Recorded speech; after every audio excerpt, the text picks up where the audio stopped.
wameweza kutujoin. When they join in, we'll just kind of keep going. This way, tunaheshimu muda wa wale ambao wameweza kutujoin mapema. And then in that way we can keep the discussion going. Jamani, asanteni sana for joining this call today. My name is Dr. Frank Minja, Rais wa DICOTA, and it's my distinct pleasure and honor to host hii call on this very important topic ya maternal mortality na nutrition, ambayo kauli mbiu ni mama mjamzito na mboga mboga. My co-moderator atakuwa ni Mheshimiwa Neema Lugangira, ambaye ni mbunge wa viti maalumu kwa asasi za kiraia kwa maana ya NGOs. Na yeye, she has a very strong interest kwenye hii topic ya maternal mortality, hasa inavyoendeleana na issue ya nutrition. Na mimi kwa kweli hiyo link nilikuwa bado sijaipata, kwa hiyo nimepata kashule kidogo hapa kutoka kwa Mheshimiwa Neema kwamba huenda lishe ni one of the things ambazo inatakiwa kuwa addressed as we try to tackle hili janga la high maternal mortality in our country. Na sisi kama DICOTA tumekuwa tukijikita katika vitu hivi vya kiafya, na pia tulikuwa tumepata takwimu kutoka hospitali ya Mnazi Mmoja Zanzibar kwamba hata wao they have a very high maternal mortality na infant mortality, and we have a campaign Every Breath Counts ambazo we're trying to help support the newborn ICU ya hospitali ya Mnazi Mmoja Zanzibar. But really what really pushed us ni kujua kwamba kila wiki ama kila siku kuna wamama ambao wanakuja kwenye hospitali zetu na vituo vyetu vya afya Tanzania ambao kwa namna moja au nyingine hawarudi nyumbani. So it's a sad situation, lakini is also a multifactorial situation. Kwa hiyo ni complicated, na kwa vitu ambavyo vyote ni complicated, we need a lot more people to get involved kwenye hii space, na watu wengi zaidi ya sisi tu madaktari ama watu ambao wamejikita kwenye vitu vya afya. So personally, I'm very excited kwamba Mheshimiwa Neema is really taking this as one of her platforms kulipeleka kwenye mjengo. But most importantly, pia we have other experts hapa. Leo tunaye Dr. Ali Saidi ambaye atajikita zaidi kwenye takwimu na trends za maternal mortality Tanzania, na hopefully ata comment kwenye hizo statistics za malnutrition na anemia kama Mheshimiwa Neema alivyoainisha hapo. Tunaye pia Dr. Isiaka Mwandalima ambaye ni representative wa Pathfinder, ambaye ni mdau wa NGOs. Kwa hiyo atatupa role ya NGO na initiative hizo regarding maternal mortality in Tanzania. Sasa hivi yuko Shinyanga, na nadhani kuna project ambayo wanaishughulikia ambayo is trying to tackle this specific space. Pia tumewapanga Dr. Grace Moshi na Lilian Mwabiru who are hopefully going to be able to join us. Nadhani bado wako katika mikutano ya wizarani, na pia tuna Mama Ana Sengoka ambaye ni representative wa midwives. Kwa hiyo atatupa perspective ya midwives Tanzania and how that sort of plays into hii topic. So the basically format ya easy discussions zetu za Zoom is basically we spend the first hour watoa mada wakitoa mada zao na katika areas ambazo wao wamebobea, and then the next hour itakuwa ni question and answers, and as much as possible we try to have this be limited to about 2 hours or so. The phone call is recorded, so please zingatia itifaki in terms of what you're saying, because we do have a large audience who listens to these calls after the fact. So usually about an hour or two after the call, we also share the recording. Kwa wale ambao hawakuweza kujiunga live, they can still get benefit of this particular discussion. So without further ado, naomba nimkaribishe dada Neema atupe some comments on why she feels anemia and malnutrition may contribute to maternal mortality. And then baada ya hapo tutakwenda kwa Dr. Ali Said ambaye atatupa statistics kwa ujumla. And then depending on how our panelists wapo, we will basically again go through our panelists kabla tujaenda kwenye Q&A. Karibu sana Mheshimiwa Neema, ukumbi ni wako, karibu. Asante sana. Kwanza kabisa napenda kuwasilisha shukrani zangu za dhati. When I shared about this interest of mine, you and Dr. Norman were very willing and quick to to take it on board to see how you can support me on this. Na kiufupi, mimi ni mdau mkubwa kwenye masuala ya lishe na kuona namna gani ambavyo tunaweza tukaboresha hali ya lishe kwenye makundi ambayo yako most vulnerable, ikiwemo wanawake. Na katika discussions nyingi tunapoongelea maternal mortality, naonaga zaidi yanaongelewa masuala ya kidaktari. It's more focused on the medical side zaidi, lakini ikiwa kama mdau wa lishe naona kama pengine pia kuna mchango wa nutrition kwenye this entire space, na labda nayo ikiangaliwa na juhudi hizo zikienda sambamba, inaweza ikapelekea kuongeza kasi ya jitihada mbalimbali ambazo tunazifanya. Lakini kwa upande mwingine, kama ambavyo umesema wakati unafungua, namshukuru Mwenyezi Mungu kwamba nimepata fursa ya kuingia bungeni, na nikiwa kama mbunge mpya, ningependa kuona namna gani zile personal priority agendas ambazo nilikuwa nazo prior kuingia parliament, niweze kutumia platform yangu mpya ya kuwa ndani ya parliament, pamoja na fursa mbalimbali inayoleta kukutana na wadau mbalimbali, kuimarika zaidi kiuelewa kwenye hizi agenda muhimu kwangu, ili hata pale ambapo nazi champion, I'm well informed, well versed, and I'm able to contribute towards the right direction ya improvement ambayo naamini wadau wote wa afya na wakina mama tunayolenga. So that's basically why we're here today, na nawashukuru wote ambao mmejoin in. I'm here to learn, and I'm also here to challenge all of you to start thinking beyond the medical world, but also to think about the food factor. How does food come into play here? Thank you. Asante sana Mheshimiwa Neema for that. Sijui tukuite Mheshimiwa Neema, tukuite dada Neema. Neema inatosha. Neema inatosha. Yes, nikisema Neema nakumbuka dada yangu ambaye naye Neema. So thank you for that. Kwa kweli unatupa kidogo changamoto, and binafsi tumechokoza mada ikisema mama mjamzito na mboga mboga.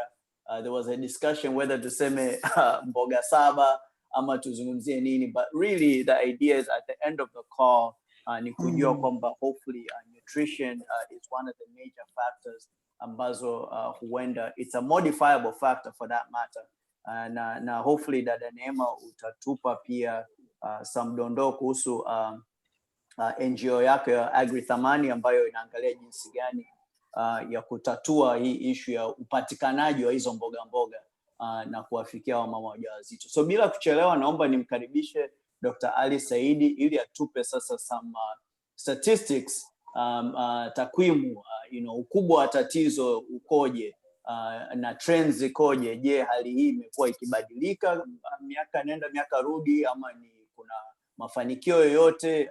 Karibu Dr. Saidi.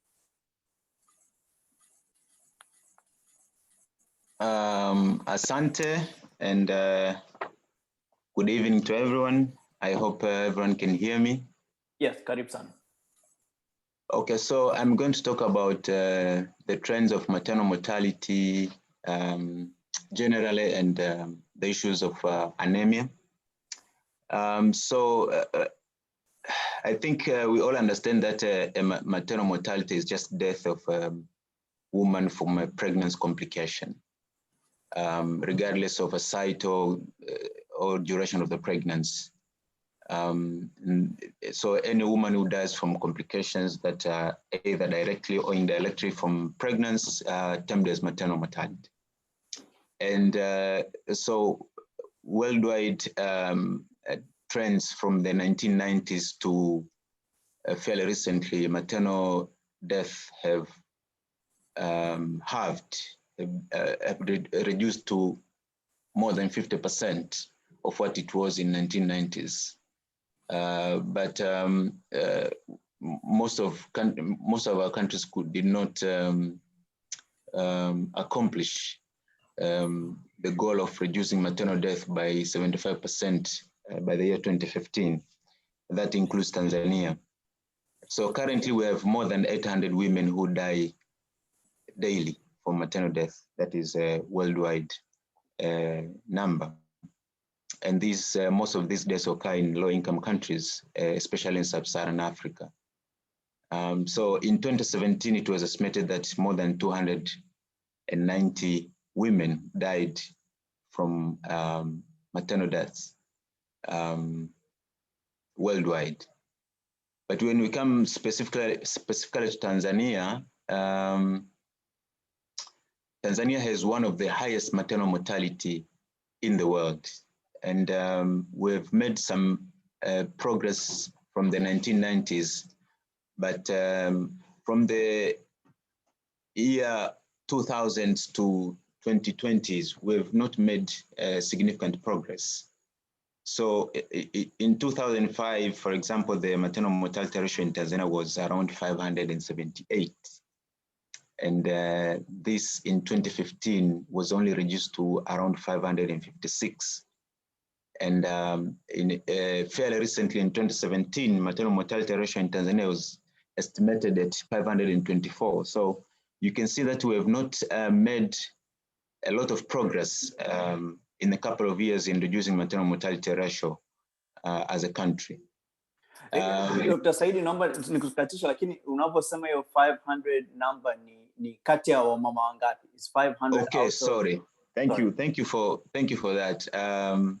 And thank you for reminding me that we talking to a different kind of audience. So remember, no medical jargon. Yes. Anaanza kupiga lecture kama sisi ni medical students bwana. Yes, so maternal mortality ratio is unaongea na wabunge akina Mheshimiwa Neema. Yes, maternal mortality ratio is usually measured among 100,000 live birth. So yeah, so whatever number I say about maternal mortality ratio is usually measured among 100,000 live births. So yeah, so when I said that maternal mortality ratio was 578 in 2005, it was measured among 100,000 live births. okay. And this is a standard measurement worldwide. So as I said, we have not made a lot of progress in reducing maternal mortality, even though from the 1990s we had a lot of maternal mortality, but it is still more than half of what it was in 1990s. Wow. So fairly recently in 2018, the Ministry of Health managed to count all maternal deaths. This is just counting one by one. It's not among 100,000 live births. And the ministry counted 1,744 women died in Tanzania from maternal deaths. So, but this is still a gross underestimation. The count that was done by the ministry through different methods is still a gross underestimation of the real situation of maternal mortality in Tanzania. So as the world is moving forward now to accomplishing the Sustainable Development Goals, Tanzania has also made that promise of reducing maternal mortality ratio to less than 70 per 100,000 live births by the year 2030. So able to tusimame hapo Dr. Saidi. So yes. Tupe a comparison. So labda Afrika Kusini ama Ulaya maternal mortality ikoje? Na nchi ambayo labda ni ambayo inafanya vizuri zaidi Afrika ikoje? Like how far do we need to go? Ama what can we expect in like a best case circumstances? Kwa sababu najua hata huku Marekani kuna maternal mortality lakini it's extremely rare. Yeah. It's extremely rare. Na ikitokea it's a major investigation. If I give you maybe this number for a risk of a woman dying from maternal mortality in Europe, for example, it is 1 in 3,000 women, okay? But compare that to Africa, it is 1 in 40 women. So you can imagine that the risk of dying from a pregnancy in Africa is very high compared to what is happening in Europe. And if you go to Northern Europe and Northern America, they have the lowest maternal mortality ratio. I could go around and look for that, but maybe during the discussion, I can look around and see that. But in Africa, there are some countries that are doing well, and there are some countries that are doing fairly bad.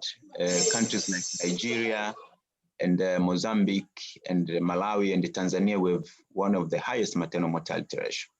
So for example, Nigeria and India account to more than a third of worldwide maternal mortality, just two countries. So that tells you that the low-income countries have the lowest maternal mortality ratio.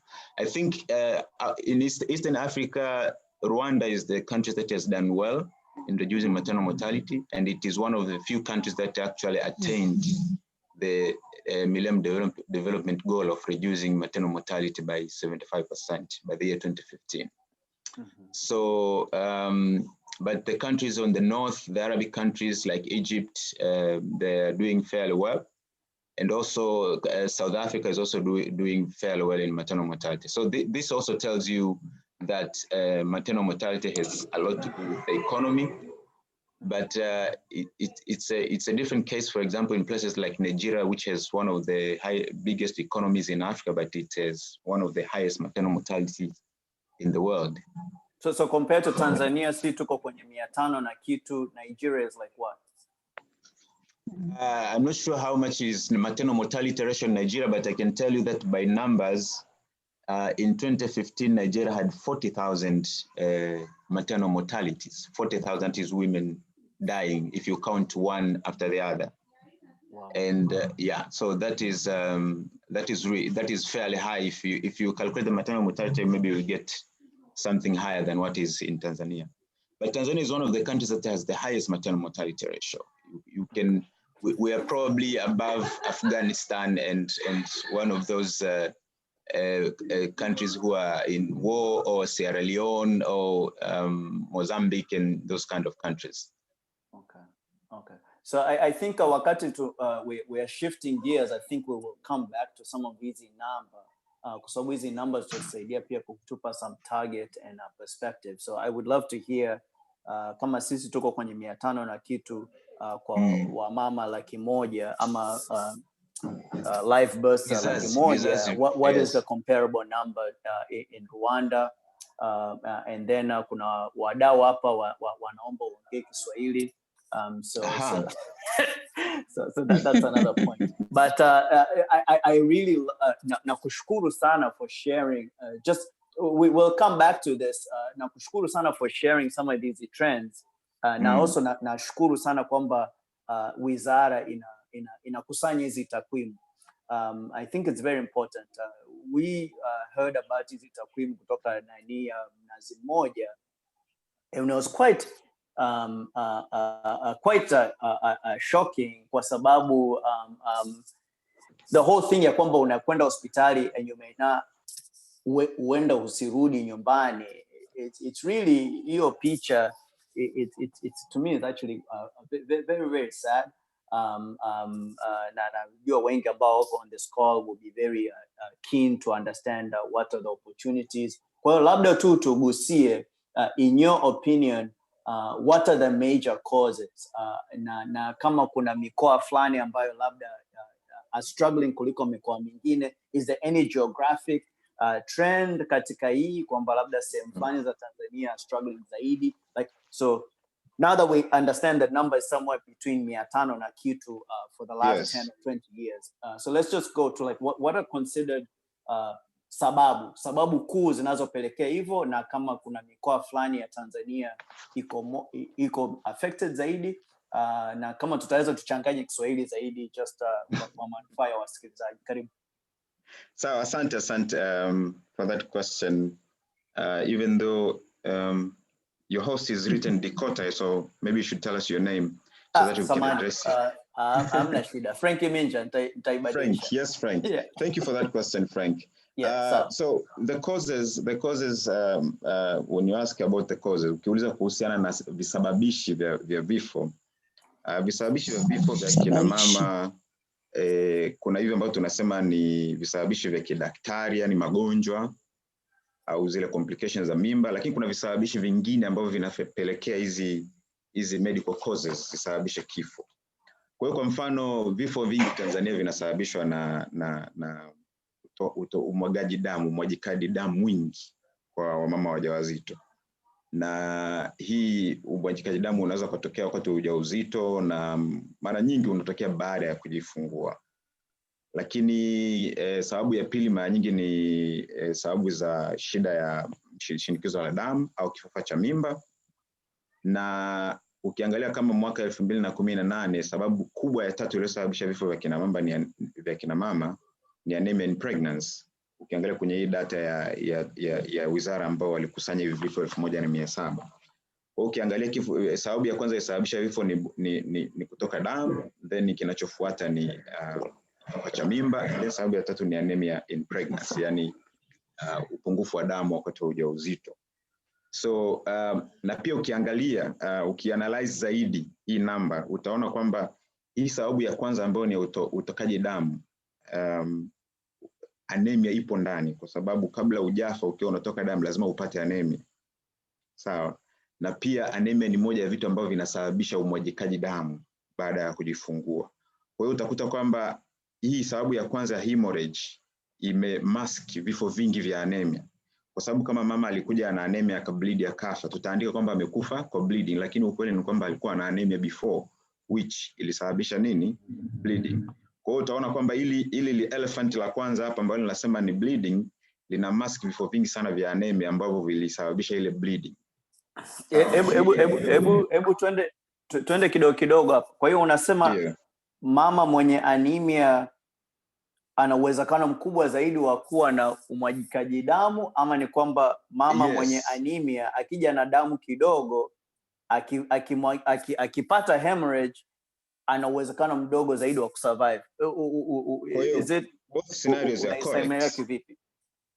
Both of those things you said are correct, kwamba mama mwenye damu ndogo akijifungua ana very high chance ya kubleed na na very high chance ya kufa, kwa sababu hana reserve ya kuweza kutake ile trauma ya kubleed. Kwa hiyo ukiwa na anemia ni risk ya kutoka damu baada ya kujifungua. Lakini pia ukitoka damu ukiwa na anemia una high chance ya kufa kuliko mama ambaye alikuwa hana anemia. Okay. Kwa hiyo hivi vifo vya hii cause namba moja ya vifo ambayo inasababisha almost 30% ya vifo vya kina mama, ina vifo vingi vinavyochangiwa na anemia indirectly, kwa sababu unakuta anemia ndio ambayo ilisababisha ile bleeding ambayo sisi ndio ambao tunakuja kuirekodi kama ndio cause of death. Kwa hiyo hivi ni vifo kwa kuangalia, hivi ni sababu kwa kuangalia sababu za kidaktari au medical causes, sababu za kimedicine. I don't know how to say that lakini uliuliza swali lingine pia kwamba geographically how are these deaths distributed. Kwa hiyo utaona kwamba vifo vingi vya kina mama Tanzania vinatokea zaidi mikoa ya kanda ya Ziwa na mikoa ya Dar es Salaam na mikoa ya kusini huko Lindi na Mtwara. Kwa hiyo na pia ukiangalia pia anemia trend yake pia ni hivyo kama alivyozungumza hapo dada Neema kwamba mikoa ya kanda ya Ziwa ina wamama wengi ambao wana anemia na malnutrition. Na hiyo ndio mikoa ambayo pia ina vifo vingi vya kina mama, especially mikoa kama Mwanza na Geita na around that. Lakini pia Dar es Salaam pia ina very high prevalence ya anemia, lakini pia Dar es Salaam ina vifo vingi sana pia vya kina mama. Lakini pia hiyo inachangiwa pia na a number of factors kwa Dar es Salaam, kwa ina population kubwa na vitu vingine kama hivyo. Kwa hiyo lakini utaona kwamba vifo vya kina mama viko distributed that way. Mikoa ya kanda ya Ziwa, mikoa ya Dar es Salaam hapa na mikoa ya kusini pia. Naomba nikuulize tu hapo, unaposema hivyo ni kwamba vifo vingi zaidi ni kwa namba ama kwa ratio? Meaning kama mikoa hiyo basically kuna mama wajawazito wengi zaidi, proportion ni by proportion ama by absolute number? So kwa mfano kama ukiangalia mwaka 2018 kati ya hivyo vifo 1744 vifo 186 vilitokea Dar es Salaam, wale vifo 150 vilitokea Mwanza. And then Geita ilikuwa na vifo 80. Alafu then ndo mikoa mingine kama Morogoro inakuja hapo, mikoa ya huku mashariki. Alafu mikoa mingine yote ina fairly almost the same numbers, 60s, 50s, 60s, 50s. Lakini swali langu ni kwamba hiyo 150 pia Dar es Salaam kwa sababu ina population kubwa. Hiyo ni namba kwa county kimoja kimoja. Sawa, Lakini kwa ratio ile ya 500 kwa 100,000 inakwendaje? Kwa hiyo mara nyingi Tanzania hatuna estimation ya maternal mortality by region, maternal mortality ratio by region. Numbers ambazo ninaweza kukuambia ni numbers za siku nyingi ambazo zilikuwa estimated zamani, kama Lindi na Mtwara ambako nimefanya some research, ilikuwa ina maternal mortality ratio ya 520 na kwenye miaka 2013 or something. Lakini mara nyingi hatuna hizi estimations za region by region. Maybe naweza nikatafuta if you want to do that, lakini niliona kwamba numbers za kawaida, absolute numbers zinaweza zikamfanya mtu akaelewa zaidi tatizo kubwa liko wapi. Sawa. No, asante. Kwa hiyo tumesikia hapa kwamba katika list sababu za kitabibu, anemia na umwagikaji damu kwa maana ya bleeding wakati wa kujifungua ni moja hizo ni sababu mbili au moja kubwa ambazo zinaingiliana. Sababu nyingine unaweza kama ni nini? Labda vituo vya afya ni changamoto ama. Kwa hiyo sasa hapo ukija kwenye sababu hizo zingine tunasemaga ni kama ni vitu ambavyo vina contribute, kwa sababu ile anemia yenyewe, anemia ni kitu ambacho kinatibika, au bleeding ni kitu ambacho kinatibika, lakini kuna mambo yanatokea around it ambayo yanasababisha yule mama anakufa. Na hivi tunaitaga ucheleweshaji. Kuna ucheleweshaji unaweza kutokea ambao ukasababisha mama ambaye amepata complication ya mimba akafariki. Sawa. Na huu ucheleweshaji unaweza kutokea nyumbani, unaweza kutokea kwenye hospitali au kwenye kituo cha afya. Na nyumbani mara nyingi inaweza kutokea labda mama hajui kwamba ana dalili za complication ya mimba. Kwa mfano ana dalili za anemia lakini hajui kwamba hizi dalili ndizo nazo hatari. Kwa hiyo akachelewa kwenda kwenye facility ku ask for help. Kwa hiyo unakuta by the time anakuja decide kwenda kwenye facility ameshakuwa very sick, na anaweza akasick care kwenye facility ambayo iweze kumsaidia labda kupata damu na vitu kama hivyo, inabidi awe transported to another facility. Kwa hiyo utaona kwamba kuna ucheleweshaji ambao unaanza nyumbani pale, ile kwenye mtu kuamua kwamba nitoke niende, agundua kwamba hili nilionalo ni tatizo, sasa nitoke niende. Na akishasema anatoka anaenda, aende wapi? Kwa sababu wakati mwingine wanaamua kwenda mahali ambapo maybe apata msaidia kutokana na ile complication alionayo. Sawa. Na wakati akishaamua kwenda sasa, then inabidi sasa aanze kutafuta usafiri, atafikaje kwenye hicho kituo cha afya. Wakati mwingine labda mume hayupo nyumbani, inabidi mume apigiwe simu, arudi, aje aseme shida nini, mtu muite mama hapa, kweli ni kweli wewe unaumwa.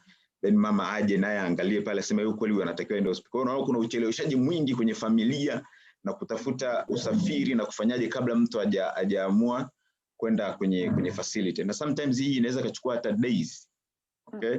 Na hiyo ni kama mtu ambaye ameamua kwamba kwa tatizo ambalo ameliona aende moja kwa moja kwenye facility. Kuna wengine wanaweza kaamua kaenda kwanza kwenye traditional things, alafu baadaye ndo wataenda kwenye facility. Kwa hiyo unaona kunaweza kutokea ucheleweshaji mwingi nyumbani ambao mwishowe ukasababisha huyu mama akifika kwenye facility anakuwa very sick kiasi kwamba facility inaweza isiwe na uwezo wa kumsaidia. Lakini pia ukiangalia facilities zetu ambazo distance kutoka nyumbani, ukiangalia kama sasa hivi serikali imejitahidi sana wamama wengi wako mwendo mfupi na vituo vya afya, lakini bado hivi vituo vya afya bado havijawa capacitated kuweza kuwasaidia.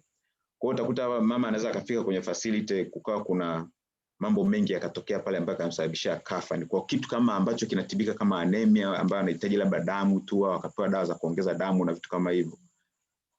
Akawa labda daktari hayupo, amechelewa kuja, au vifaa hakuna, au damu yenyewe haipo, labda mama anahitaji damu lakini hicho kituo unaambiwa hakina damu, au kuna mambo tu ya kawaida ya watu tu wana attitude wakuta tu facility labda iko corrupt, labda ndugu wanaambiwa wanunue damu, and then ndugu hawana pesa, inabidi warudi nyumbani waanze kuambia jamani kuna ndugu yetu kule, we need money, and then people start contributing money and then waende. Kwa hiyo unakuta kunaweza kutokea vitu vingi, ucheleweshaji mwingi ambao huyu mama yuko pale katikati anasubiri tu kupata huduma, na mwisho anaweza akafa kwa kitu ambacho kinatibika kirahisi sana tu kwa kumpa labda blood transfusion au kitu kama hiyo. Sawa. Kwa hiyo kuna hivi tunaitaga ucheleweshaji ambao unatokea nyumbani, ucheleweshaji ambao unatokea njiani hapa mtu kwenda kwenye facility, na pia ndani ya facility mama anapofika kwenye kituo cha afya pale unaweza kutokea ucheleweshaji mwingi pale. Mama vipimo vikapelekwa maabara, madaktari nadhani nimeelewa majibu yanaweza yakachukua muda kurudi, wakati wa daktari anasubiri ile majibu ili afanye maamuzi, majibu yanachelewa kule. Sawa.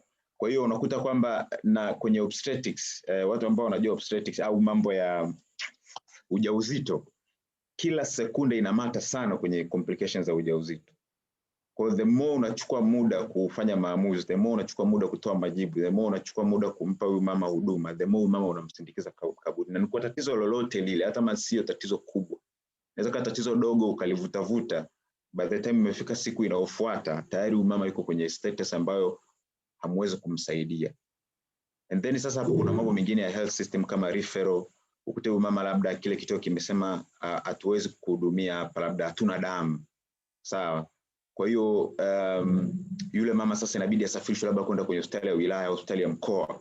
Sasa zile logistics za kupata ule usafiri, labda ambulance inabidi itoke kule ndio ije huku, and then labda kule wanaambiwa huku bana ambulance tunayo lakini haina mafuta. Kwa hiyo kuna mambo mengi yanaweza kutokea, na hivi vitu nakwambia sio kwa vitu ambavyo labda ni stories. Haya ni mambo ambayo mimi nimekutana kwenye research ambazo nimefanya sana kwenye mambo ya maternal mortality kwenye mikoa tofauti. Kwa hiyo ni vitu ambavyo unakutana navyo kabisa kwamba tuliambiwa ambulance haina mafuta, so tusubiri mpaka tupate mafuta. Kwa huyu mama anahitaji damu, anaenda kwenye heart failure, anakufa, au ana bleed mpaka anakufa kwa sababu tu ya vitu kama hivyo. Yeah. I say this topic ni ngumu kidogo. Mwenyekiti. Yes.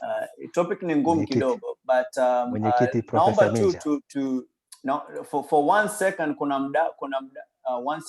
mdau ametuma that link kwenye chat ambayo kidogo nimekuwa click kidogo, naona kuna all these types of statistics, hiyo index mundi ambayo inaonyesha tu number I guess within Africa. Let me just share it for 1 second hapa.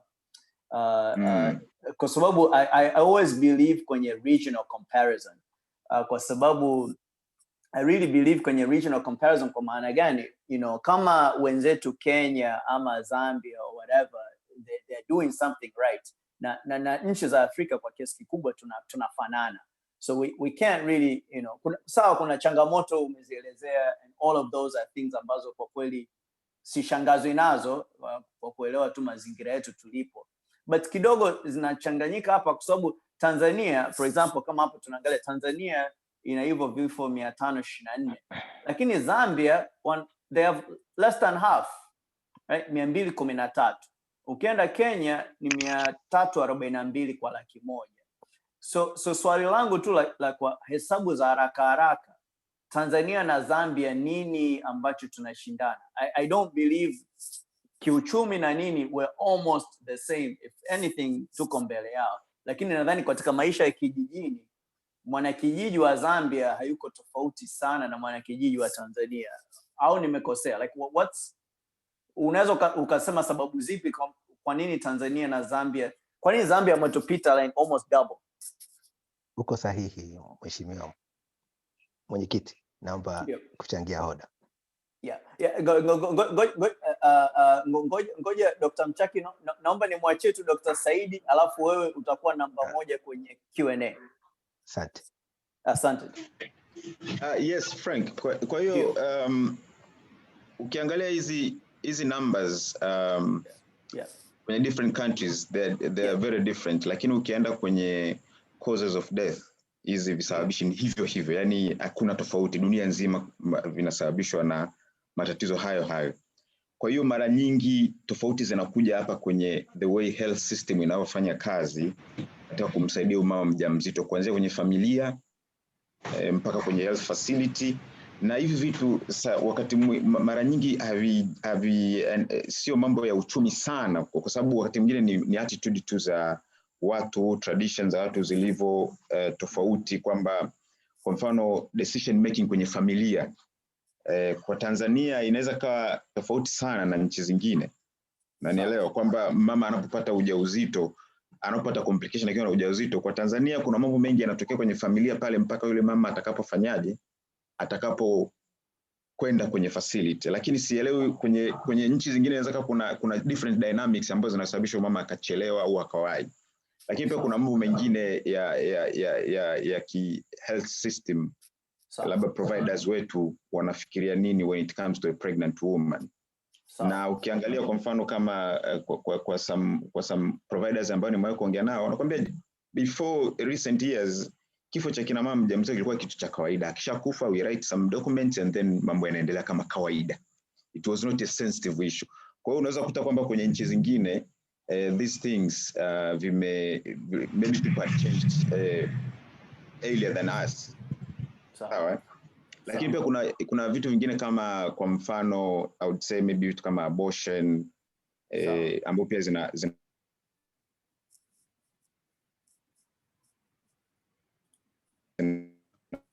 contribute kwenye vifo. Kuna nchi zingine ambazo zili change ya kina mama. Kwa hiyo sio kwamba they have some magic bullet, ni kwamba we have different dynamics and they have a different way of handling a pregnant woman. Na kitu. Yeah. Asante sana. I think hii imetupa picha kwamba one ni changamoto kubwa sana. And Tanzania ipo juu sana. So certainly we would love to figure out how to bring the number below 500 katika 100. I think that would be a major accomplishment. And then kwa kumalizia tu, unasema kwamba katika miaka ya 90 na sisi tulikuwa kwenye 900 na kitu kama Nigeria. So what do you think imepelekea kutoka 900 mpaka kwenye 500 na kitu? I think we've had a lot of efforts that have been done to reduce maternal mortality. Now, the ministry and NGOs, they've done a lot in terms. Now, reducing maternal mortality is not only one thing. It is usually a health system thing. Kwa hiyo, just something like contraception. If you increase the contraception rate, inaweza kupunguza maternal mortality. If you decrease anemia, inaweza kupunguza maternal mortality. Kwa hiyo utakuta kwamba the whole health system, the way it has developed from the 1990s to now, it has helped a lot into reducing maternal mortality. Ukiangalia hata wamama ambao maybe wana attend antenatal clinic from those years to now, sasa hivi almost more than 90 something of women will attend a clinic at some point in pregnancy, while that was never was not there before. Or even facility delivery, it has increased a lot, and in some regions one more than 90% facility deliveries, and this it has contributed to decrease of maternal mortality. Kwa hiyo we can't say it is one thing, it is a lot of things. Na kwa mfano ukiongea na mtu ambaye amefanya kazi ya gender, atakwambia the things that gender have done that have contributed to that. If you talk to someone at the ministry, they will tell you all these things. Now, even now, we have a lot of new things that have been introduced to make sure that maternal mortalities are decreased. So anyone who does anything to improve the health of a pregnant woman can decrease maternal mortality. And that's Dr. Saidi, nikushukuru sana kwa sababu umetupa a very good overview ya hizi takwimu zikoje. I think Dada Neema, now it's a good time ya kushare tena zile data ulizotuanzishia. Just to briefly review, Dada Neema, just the statistics around malnutrition na kadhalika, ili tupata sasa, picha ya lishe ya mama mjamzito ama wa mama wa Tanzania ikoje. I think that will be a good segue, alafu tutakwenda kwa Dr. Isiaka, and then we'll keep going na panelist. Karibu Dada Neema. I think it will be better if you share your screen. Okay, thank you very much. I also wanted to suggest that can you be peeping through the chat, because there's some very good contributions there. Okay. Nitajitahidi. Asante, karibu. You need to enable me to share the screen. Niko hapa traffic control, najitahidi. Uliniondoa kama co-host. Umeanza kunihujumu. Hapana, pole. I got you. Siwezi kukutoa mheshimiwa wangu. Thank you. Yeah. So you should be able to share now, karibu. Okay, thank you.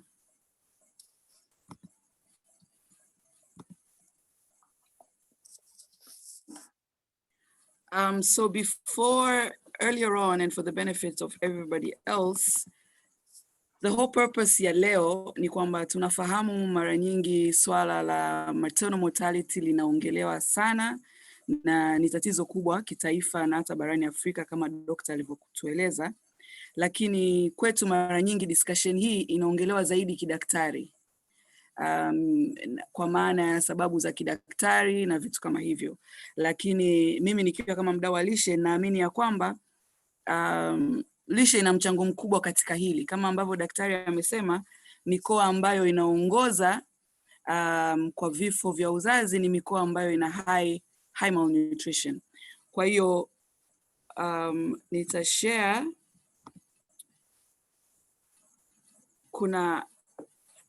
nitashare hii jedwali ambayo liko mbele yenu, ni kujaribu kuonyesha kwanza muone hizi ni takwimu za 2018 Tanzania National Nutrition Survey 2018. Kwa hiyo hapo mtaweza kuona mikoa 10 Tanzania bara inayoongoza kwa tatizo la udumavu kwa watoto chini ya umri wa miaka 5, because there's an entire link on this vicious life cycle. Na mkiangalia pale kwa takwimu za 2018, hii ni mikoa inayoongoza kwa asilimia. Lakini tukija kwa idadi halisi, hii mikoa ina flip na mikoa ya Lake Zone pamoja na Dodoma na Dar es Salaam ndio inaingia kutokana na population size. So I remember Dr. Frank, you asked the question, is it absolute number or is it because of population? So hata one thing ambayo Wizara ya Afya imejaribu kushauri wadau wa nutrition, hizi takwimu pia ziangalie actual number, the absolute number. Yeah, such a thing. So the next important takwimu ambayo which is linked to hii ni mikoa 10 ambayo inaongoza nchini kwa takwimu za 2018 kwa tatizo la upungufu wa damu kwa watoto chini ya umri wa miaka 5. So you can see there, Shinyanga inaongoza. 71% ya watoto wote under 5 in Shinyanga are anemic. Inafuata Kigoma, Geita, Morogoro, Mwanza, Lindi, Tabora. So you can see a number of mikoa ya Lake Zone tena bado iko hapo. Then tukija kwenye takwimu inayofuata, the category inayofuata ni mikoa ya Tanzania bara inaongoza nchini kwa tatizo la upungufu wa damu. Na hii ni kwa takwimu za Tanzania Demographic Health Survey ya mwaka 2015-16. But you can see Shinyanga inaongoza, Mwanza inaongoza, Kigoma inaongoza, which is similar to ile mikoa ya watoto pia wanaongoza kwa upungufu wa damu. It's more or less the same. So after having carefully analyzed these statistics, and if we go back to this is the Tanzania National Nutrition Survey ya mwaka 2018, which was launched in 2019. It shows kwanza pale kwenye iron folic acid supplementation. Serikali imejitahidi sana kuhakikisha kwamba wamama wajawazito at least for zile 90 days or longer during pregnancy and past birth wanapata hizi vidonge ambavyo vinajulikana kama FEFO for free. Na kuna mdau mmoja amechangia kwenye chat, unfortunately women don't take them. So why don't they take them? What's the issue? Kwa sababu vidonge hivi vinasaidia, moja, kuhakikisha kwamba tatizo la upungufu wa damu halimpati mama mjamzito, lakini pia kuhakikisha pale mama anapojifungua basi tunaondoa zile possibility ya mama kujifungua mtoto mwenye mgongo wazi etc. But reality on the ground ni kwamba women don't take them as they're supposed to take them. Hebu tubakie hapo. Mimi sikuwa aware kwamba hii supplementation wanapewa kabisa hivi vidonge. So hivi vidonge vinapewa wakishafika clinic ama wanapewa wapi hivi vidonge? I think probably that's where we can bring back doctor to give more depth about it, but lakini najua mama unapokuwa kwa kile kipindi ambacho kimepangwa. But what happens is and even kuna mdau mmoja hapa anayetusikiliza amechangia the same thing which I'm saying, ni kwamba women are not taking them.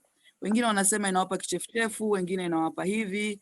Kwa hiyo ile effort ya serikali kuhakikisha kwamba we're reducing this anemic problem amongst pregnant women, sisi wenyewe we are hindering it, we're becoming a blockade. Is it because hatujapata elimu ya kutosha ya umuhimu wake au nini? Maybe before I go on, the doctor can come back and chip in. Yes. Yes, maybe sijui niongee tu generally. Hebu igusie hiyo kwa sababu this is a serious issue kwa sababu yes. Again endapo there's a solution and the solution has low uptake, already kuna issue kubwa ya kielimu, but tusaidie hapo, like what's the issue? So maybe I should niseme tu generally kwamba kuna policy ya Ministry of Health Tanzania ya ku prevent anemia to all pregnant women. So kuna a number of things ambavyo tunawafanyia mama wajawazito ili ku prevent anemia au ku treat anemia. Na cha kwanza ni ku provide folic acid and iron supplementation, lakini pia wamama wanapewaga dawa kwa ajili ya minyoo at certain points in pregnancy, lakini pia wanapewaga dawa za kuzuia malaria au za kuzuia malaria kali, hizi SP. Ukizuia, kwa sababu moja ya sababu kubwa za kuwa na anemia kwa wingi ni malaria. Kwa hiyo ukiprevent malaria kwa kuwapa net, kuwapa hizi SP na kueducate wa mama jinsi ya kujizuia na malaria, kuwapa supplementation za iron, kuwapa folic acid, kuzuia minyoo, hivi vote ni vitu ambavyo vinafanyika kwa kina mama wote wakiwa na mimba. Na hizi wanapewa bure kwenye vituo vya afya vya serikali. Na ni policy. Kwa hiyo hata mama ambaye ana attend a private facility lazima apewe hivi vitu kwa ajili ya kuprevent anemia. Okay. Lakini hii ni mpaka afike clinic sio? Ndio, ni mpaka afike clinic na lazima apewe some kind of advice ili aanze kutumia. Okay. Kwa hiyo tutarudi hapo, yes. Tutairudia hii topic kwa sababu one of the things ambazo I would really love wale ambao wako kwenye mambo ya kitchen party na kadhalika waichukue hii. I think by the time mama akija clinic is too late. I really feel pale mwanzoni wakati watu wanapewa elimu ya kitchen party, perhaps that's the place ambapo hii supplementation inatakiwa ifanyike. It shouldn't be baada mpaka kishaingia, kwa sababu by the time wanakuja clinic they're like second trimester. I think like labda hapo tunaweza tukawa tumechelewa, but it's a whole other topic. Karibu dada Neema, utumalizie takwimu alafu tumlete panelist mwingine. Karibu dada Neema. Okay, so the other very important link hapa ni when we're talking about mortality, maternal mortality. Kama ambavyo daktari amesema na wewe pia umesema, swala hili linatokea pale mama ambapo ameshakuwa mjamzito, lakini changamoto ya anemia starts beforehand. So here I'm just trying to share takwimu za lishe kwa vijana bale. Basically it says about 19% ya Watanzania obviously ni vijana bale ambao wako kwenye kundi la umri kati ya miaka 10 mpaka 19. Lakini out of that about 42% to 48% are anemic. So that's also another big big issue, kwa maana ya kwamba perhaps our efforts need to start at an early age, kwamba how can girls know about nutrition, the importance of nutrition, because the minute that a girl child starts getting the monthly period, that's when the anemia starts kicking in. Kwa they grow up with anemia unknowingly, then they end up wanakuwa watu wazima, wanapata ujauzito, wakiwa tayari wana tatizo la anemic, na ile tatizo linaongezeka kwa sababu unapokuwa mjamzito, mtoto aliye tumboni naye anahitaji, they need blood from you. So it's like a vicious circle. So in the end, wataalamu wa lishe wanatuambia mama ambaye yuko anemic hata akijifungua atajifungua mtoto ambaye pia yuko anemic. Ndio maana tumeona link ya ile mikoa inayoongoza kwa women in reproductive age with anemia is more or less the same as, children under 5 who are also anemic. So this is a vicious circle. So how can we end this vicious circle? By working very closely tu dada Neema. Kwa hiyo wakati hao wasichana wanapewa pedi, pia wangetakiwa wapewe vidonge vya iron na folate, lakini sasa sijui itaingia kwenye hapana. Wanatakiwa wapate elimu ya umuhimu wa kula mboga mboga. That's what Agri-Thamani is doing, because at the end of the day, supplementation, why supplement if you can have the real thing? We have food, we can grow food, but we need we need you medical people on board. Ndakuchokoza, lakini naomba tuirudie topic in the sense of sawa, you may be able to get your iron na folate through mchicha na kadhalika, but I think it may be powerful from a marketing perspective kwamba vidonge hivyo viwe package tayari na pedi za sanitary pads na nini. So in the sense of like, we give you a sanitary pad kwa sababu unaingia kwenye hedhi, unapoteza damu. So maybe maybe that's the sort of education ambayo inatakiwa iingie, but najaribu tu kuchokoza mada kwa maana ya kumkaribisha Dr. Isiaka Mwandalima atupe engo ya NGO. And Dr. Frank, you can be checking some people are raising hands and stuff. Yes. I don't know So how you want to handle that. Najaribu tu kupitia panelists and then we can go into the Q&A hour. So when we baada ya kupitia panelists, we're gonna go through the Q&A hour, and everybody who's raising their hands, we can bring them in at that point. Kwa hiyo sasa hivi naye Dr. Isihaka, I haven't seen a panelist wetu wengine. Kama wapo, naomba please send me a message so I can bring you in. Otherwise, tutamaliza na Dr. Isihaka and then we can go into the Q&A. So far, the discussion is going very well. Dr. Isihaka, nadhani umesikia mwenyewe kwamba maeneo ya Lake Zone ndio yana changamoto kubwa. Please, karibu jiintroduce and then utupe mchango wako. Karibu Dr. Isihaka. Sawa, asante Dr. Frank, and thanks to everyone ambaye ana attend hii meeting. Mimi mara ya kwanza nina attend hii meeting ambayo imeandaliwa na jumuiya ya DICOTA. So asante sana. I hope everyone can hear me clearly. Yeah, so as you've introduced me, my name is Dr. Isihaka Mwandalima, and I'm working currently with Pathfinder International. This is an international organization which has been working in Tanzania for more than 6 decades. Lakini before I've joined Pathfinder, nimefanya kazi na NGO mbalimbali, lakini pia nimefanya kazi na serikali kwa kuanzia kwenye ngazi ya mawilayani kabisa kule kijijini, na nilipata fursa pia kufanya ngazi kidogo katika ngazi ya kitaifa. So kidogo nina ile picha kidogo ya mfumo wetu wa afya jinsi tunavyofanya kazi. Sasa kuna vitu vingi ambavyo vimeongelewa hapo awali na ningetamani kuchangia kidogo, lakini maybe let me jump into my, sijui kama Dr. Frank unaweza ukaallow nikachangia vitu vidogo ambavyo vimeongelewa pale mwanzo na Dr. Changia tu. I think kabla sijaingia kwenye agenda yangu. Dakika 10 za kwako, karibu. Okay, sawa, asante sana. So kuchangia kidogo tu kwa kile ambacho Dr. Ali ameshakichangia na contributions za wadau ambazo nimeziona zinatokea kwenye chat box hapo kidogo. So kuna vitu vichache ambavyo nilikuwa nimeuliza, nataka kutoa some of the answers. Kwa mfano Dr.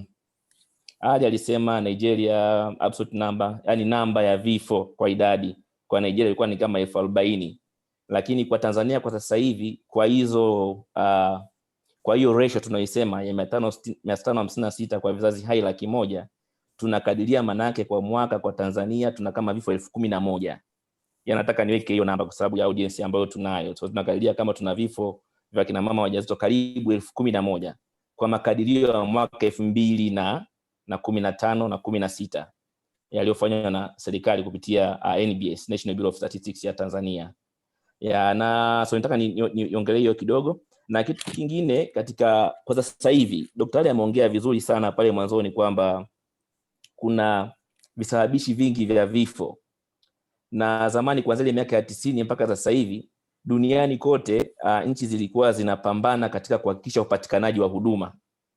Kwa hiyo walikuwa wanaangalia coverage of services, kina mama wangapi wanahudhuria kliniki za wajawazito, kina mama wangapi wanajifungulia kwenye vituo. Ndio vitu ambavyo serikali ilikuwa inaangalia kwa kipindi kile.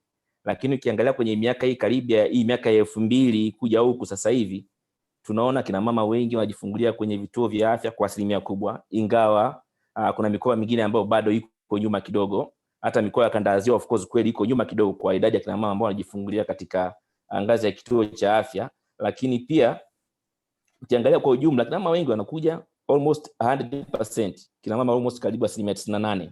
Katika kina mama 100 ambao ni wajawazito, 98 wao wanahudhuria kliniki ya ujauzito kwa Tanzania nzima. Hilo ni kadirio la hizo takwimu za 2015 ambazo tunategemea serikali watafanya study nyingine ya kutupa takwimu kwenye mwaka huu 2020. So unaona serikali na nchi nyingi duniani zilipiga hatua kubwa sana katika kuhakikisha zina address hizo issues za coverage, kuhakikisha kwamba kila mama anafikiwa na huduma.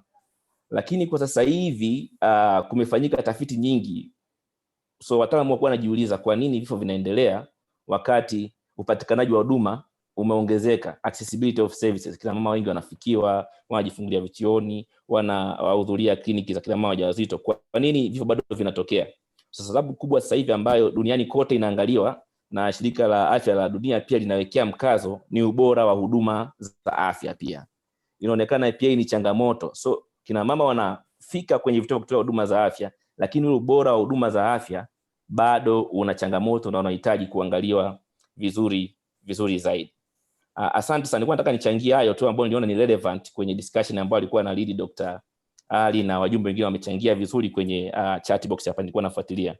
Sasa agenda yangu mimi ilikuwa ni kuwashirikisha wajumbe washiriki katika hii discussion ya leo mchango wa NGOs. What is the NGO roles in averting maternal mortality in Tanzania? Asasi zisizo za kiserikali. So kama nilivyosema mimi nafanya kwenye asasi za namna hiyo pia. Sasa jukumu la asasi zisizo za kiserikali moja wapo kwanza ni kuadvocate for the rights of women and children, for example. So in this perspective will be more to advocate for the right of women. Sasa tunajua kila mtu ana haki ya kuishi kwa mfano, na kila mtu ana haki ya kupata huduma ya afya. So hii ni eneo ambalo tunalifanyia kazi upande wa advocacy. Lakini pia tunaisaidia serikali katika kuformulate mikakati ya kitaifa katika kupunguza hili tatizo. Hilo ni jukumu la NGOs katika swala hili. Jukumu lingine pia ni katika kuhakikisha tunatengeneza ushirikiano mzuri katika baina ya wadau mbalimbali katika maeneo ambayo tunafanya kazi katika kupromote huduma hizo za afya ya mama na mtoto.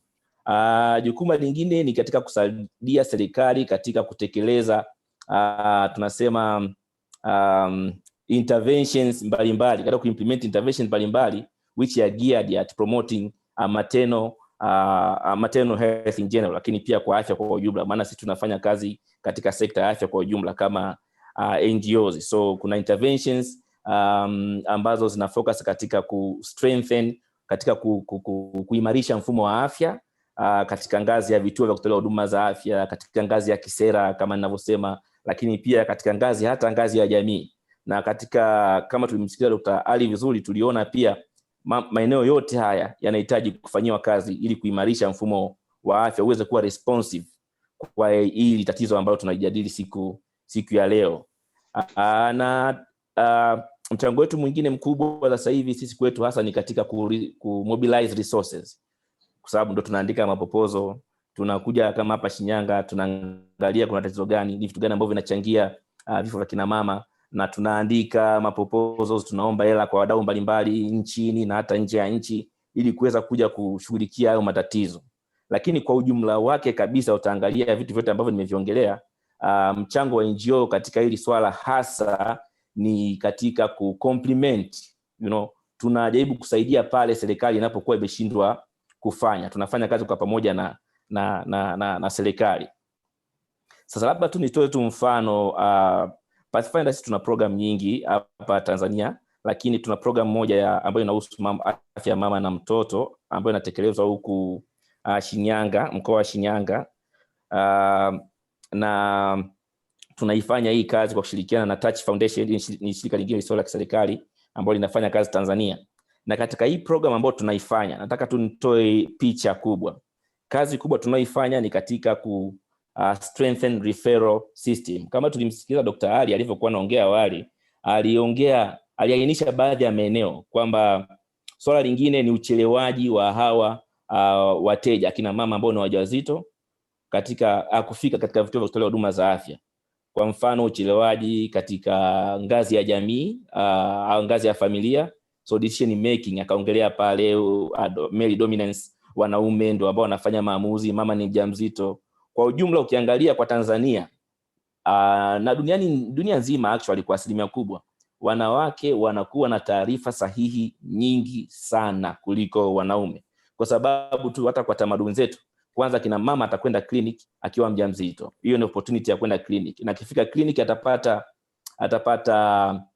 elimu ya afya ambayo itahusu pia na elimu ya afya ya uzazi. Lakini mama pia atampeleka mtoto clinic kwa mambo ya chanjo, pia wao wanapata elimu pia sio na mambo ya afya ya uzazi.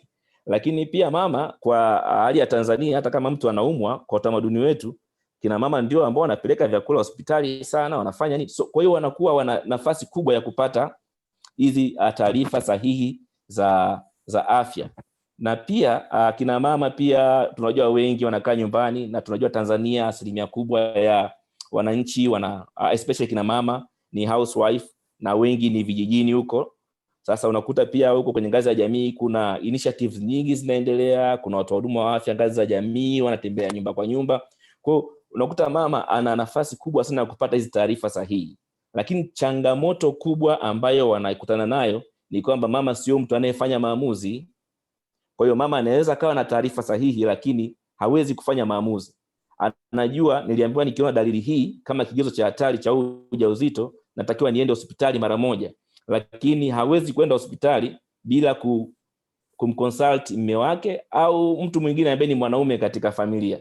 So hiyo inachelewesha wao kuweza kufanya maamuzi.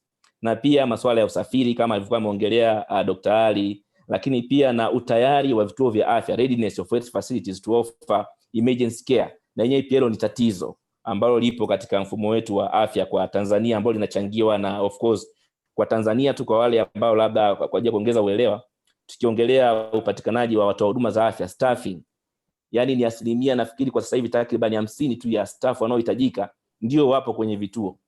Kwa hiyo tuna gap la watumishi kwa almost 50%. Ili pia ni gap lingine pia. Lakini pia hata kwa upande wa study za kutoa huduma, skills, si watoa huduma wengi ambao wana study za kutoa hizi huduma, kwa sababu zinahitaji mtu awe trained vizuri na kuweza kutoa huduma sahihi. Ile eneo ambalo nimeligusia pale mwanzo pia quality of care.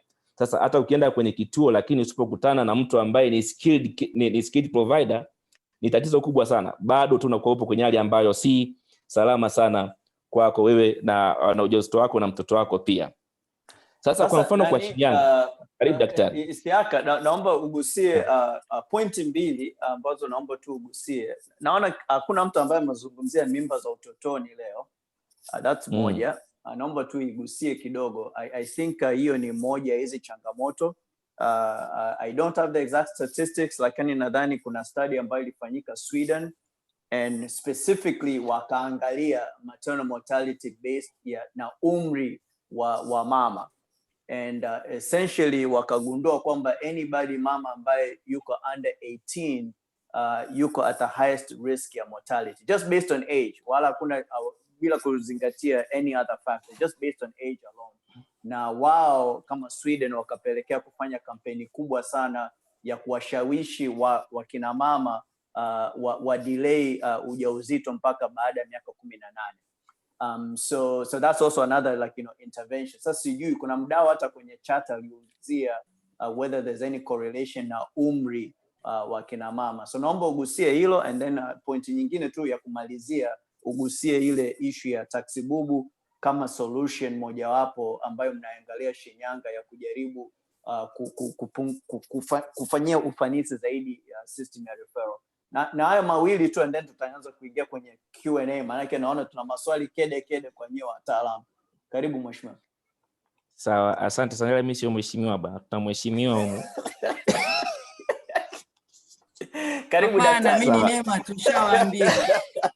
Sawa, asante sana. Ningependa kumwambia mheshimiwa kwanza, na pia ningependa kumwambia mheshimiwa kwamba ulisema food inaonekana kama vile is not something that you are paying attention to, sisi kama medical practitioners, lakini nikwambie lishe is a medical thing. Pia lishe ni dawa, tunaamini hivyo pia. Nilipenda nikwambie hicho pia. So asante sana. Sasa kwa upande wa teenage pregnancy, labda niongelee kitu kimoja. Katika yale majukumu ambayo nimeongelea ya NGOs, kwa mfano kwa miaka miwili mitatu iliyopita, tumekuwa tukifanya kazi kwa karibu sana na serikali ya Tanzania katika kuandaa mpango wa kitaifa unaitwa National Accelerated Action and Investment Agenda for Adolescent Health and Wellbeing. So ni mpango wa kitaifa katika kuboresha hali ya adolescents, yani our teenagers ambao umewataja Dr. Minja. Na kwa Tanzania teenage pregnancy ni tatizo kubwa na serikali inalitilia mkazo sana. Nitaka niongee, wanatilia mkazo sana, ndio maana ikatengeneza huu mpango wa kuboresha afya ya vijana. Lakini pia huu mpango unaangalia pia swala mojawapo ambao inaangalia ni swala la teenage pregnancies, hizi mimba za utotoni ambazo umeziongelea sasa hivi. Na kwa Tanzania teenage pregnancy tunasema katika kila vijana 100 wenye umri kati ya miaka 10 mpaka 19, 27 ni wajawazito, 21 ni wajawazito na 6 wana mtoto wao wa kwanza. Sijui kama unapata picha. Na hapo hizo ni takwimu za ngazi ya kitaifa.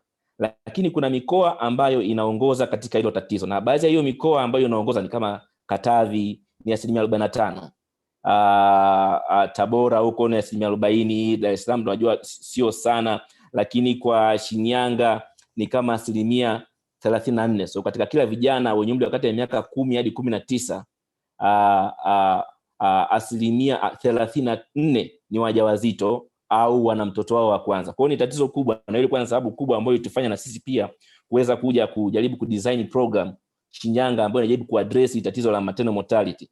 Na hii program ambayo tunaifanya huko Shinyanga ina zaidi ya miaka mitano sasa. Tumekuwa tukitekeleza program ambazo zinajaribu kuongeza upatikanaji wa huduma za afya ya uzazi, kuwawezesha kina mama na hawa vijana bale kuweza kupanga lini wapate watoto wangapi, kwa kuwapa huduma za hizi za afya ya uzazi wa mpango. So tumekuwa tukifanya hiyo kwa muda mrefu, nafikiri kama miaka, kwa uzazi wa mpango hizi huduma za afya ya uzazi tumefanya nafikiri kwa muda kama miaka 8 hivi, lakini focus ilikuwa ni kuangalia hilo tatizo pia. Na hii program ambayo tunafanya sasa hivi ambayo hasa yenyewe imekuwa ni inaangalia katika kupunguza vifo vya kina mama, ina kama miaka 5 sasa katika mkoa huu wa Shinyanga. Na teenage pregnancy, yani Wizara ya Afya katika moja ya vigezo vya hatari ambavyo imeviweka, yani kama binti akija hospitali, akija kliniki ya wajawazito akiwa na umri wa chini wa miaka 20, hicho ni kigezo cha hatari, na huyo binti hatakiwi kujifungulia katika zahanati. Inabidi aende kwenye kituo ambacho kinatoa huduma za, tunasema huduma za CIMOC, yani aweze huduma sehemu ambayo ina theater ambayo inaweza kumfanyia operation, kwa sababu hicho ni kigezo cha hatari. Na ni kweli kama mdau mmoja alivyouliza, hatari ya vijana kufariki wanapokuwa wajawazito na kutokana na masuala yanayohusiana na uzazi ni kubwa sana, yani kama ulivyoelezea. So ni tatizo kubwa sana.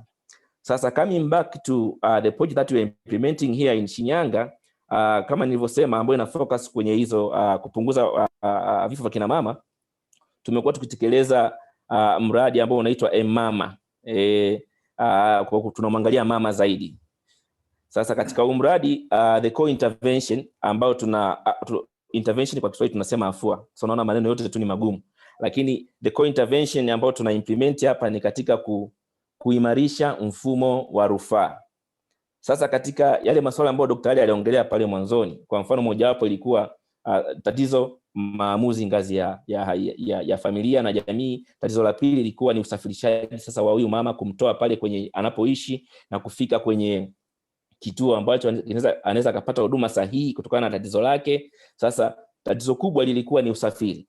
Mara nyingi hizi ambulances sio kwamba zinapatikana wilaya zote, maana tungetegemea kukitokea dharura ya mama ambaye anahitaji kupata huduma stahiki ya kumsaidia kujifungua mtoto salama, ambulance ingeweza kupatikana, lakini ambulance hazipatikani kirahisi maeneo mengi tu Tanzania. Sasa kwa hapa Shinyanga tulidesign mradi kwa kushirikiana na serikali na wenzetu wa Touch Foundation, tukadesign mradi ambao unalenga katika kufanikisha mama anatoka haraka katika ngazi ya jamii na kwenda katika kituo cha kutolea huduma za afya mapema iwezekanavyo, tena kwenda kwenye kituo cha afya ambacho anaweza akapata huduma stahiki. Maana si kila mtu anaweza, si kila huduma inapatikana katika dispensary, na si kila huduma inaweza kupatikana katika ngazi ya health center, lakini kuna zingine zinapatikana let's say katika ngazi ya hospital au referral hospitals, na sometimes hata kwenye tertiary, kwenye zonal referral hospitals kama za Bugando hizo na kadhalika. Kwa hiyo katika huu mradi ambao tumeutengeneza, tumedesign huko Shinyanga na tumekuwa tukiimplement kwa miaka sasa, kama nilivyosema almost miaka 5. Tumefanya kazi na jamii, tuliangalia watu ambao wanamiliki magari ambayo yapo kwenye hali nzuri. Tulifanya kazi na jamii, lakini pia tulifanya kazi na serikali pia. Kwa hiyo tuka-identify magari ambayo ni mazuri ya jamii, ambayo yanaweza yakahimili vishindo vya niseme infrastructure za barabara na nini, lakini pia lipo kwenye hali nzuri. Na pia watu ambao walikuwa wako tayari kufanya kazi na sisi na ambao wanaona hao magari walipata mafunzo. So tulitoa mafunzo kushirikiana na wenzetu wa Touch Foundation na wenzetu wa serikali kwa namna ya kusafirisha mama mjamzito, namna ya kusafirisha dharura. Maana huu mradi unaangalia kina mama wajawazito na watoto wachanga, maana pia nalo hilo ni tatizo. Sasa tuka identify hao watu na tukawaregister kwenye system na tukawatrain na tukatengeneza mobile application ambayo inasaidia inamsaidia mtu anayetumia mobile application kuhakikisha kama kesi anayoiatendi ni dharura au sio dharura. Najaribu kuongea kwa namna ambayo ni kwa muda mfupi, lakini nihakikisha kwamba message inafika. So tumetrain our taxi drivers, tukatraining our healthcare providers kwenye vituo mbalimbali, na pia tukatengeneza kitu tunakiita dispatch center, tukatrain baadhi ya healthcare providers na tukawatengenezea mobile application, na tukawa na community intervention, tukapeleka information kwenye ngazi ya jamii kwamba jamani, kwa mama yeyote ambaye ni mjamzito au mtoto mchanga ambaye ana dharura, anatakiwa apige simu hii ambayo ni namba ambayo ni ya free. Wakipiga hiyo simu haina malipo, inakwenda kwenye hiyo dispatch center ambapo tumetrain hao healthcare providers. Wale healthcare provider wanapokea ile simu, alafu wata administer a triaging tool. So kuna maswali atamuuliza yule mama kuhakikisha kwamba kweli je, hii ni rufaa au sio, hii ni dharura au sio dharura. Na kama ni dharura ambayo inabidi iwe referred kwenda kwenye ngazi ya dispensary, ngazi ya center, ngazi ya hospitali ya mkoa, ngazi ya hospitali ya wilaya, au inabidi iende kwenye ngazi ya hospitali ya kanda, ambao kwa kanda ya Ziwa huku inakuwa ni Bugando. Sasa akishamuuliza ile maswali mawili matatu na akishajua anaenda wapi, ile mobile application tamwambia huyu inabidi aende level fulani of care. Kwa hiyo atawasiliana na dereva ambao wapo kwenye kile kijiji ambao tumeshawaregister kwenye huo mfumo, na kuangalia kama na kuongea naye kama anaweza kwenda kumchukua ule mteja. Kama huyo dereva atakuwa hapatikani, atamtafuta dereva mwingine ambaye anapatikana kwenye kile kijiji, atawapigia simu na kumpa direction za kwenda kumchukua ule mteja kwenye ngazi ya kaya. Then atamchukua ule mteja na kumpeleka kwenye ngazi ya kituo ambacho yule mteja anaweza akapata huduma stahiki.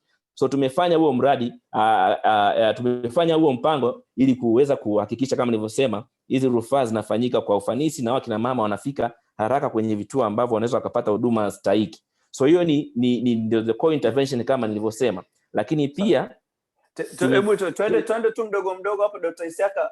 Takwimu zinaonyeshaje katika hii miaka 5? Takwimu za hapo Shinyanga zimekwaje? So jump in Frank. Yeah. Sorry, just to jump in connect Dr. Lillian via my mobile because she's having challenges. Basi niambie tu Dr. Lillian akiwa tayari atajoin baada ya Dr. Isiaka. Dr. Isiaka, tunakwenda dakika yako ya mwisho.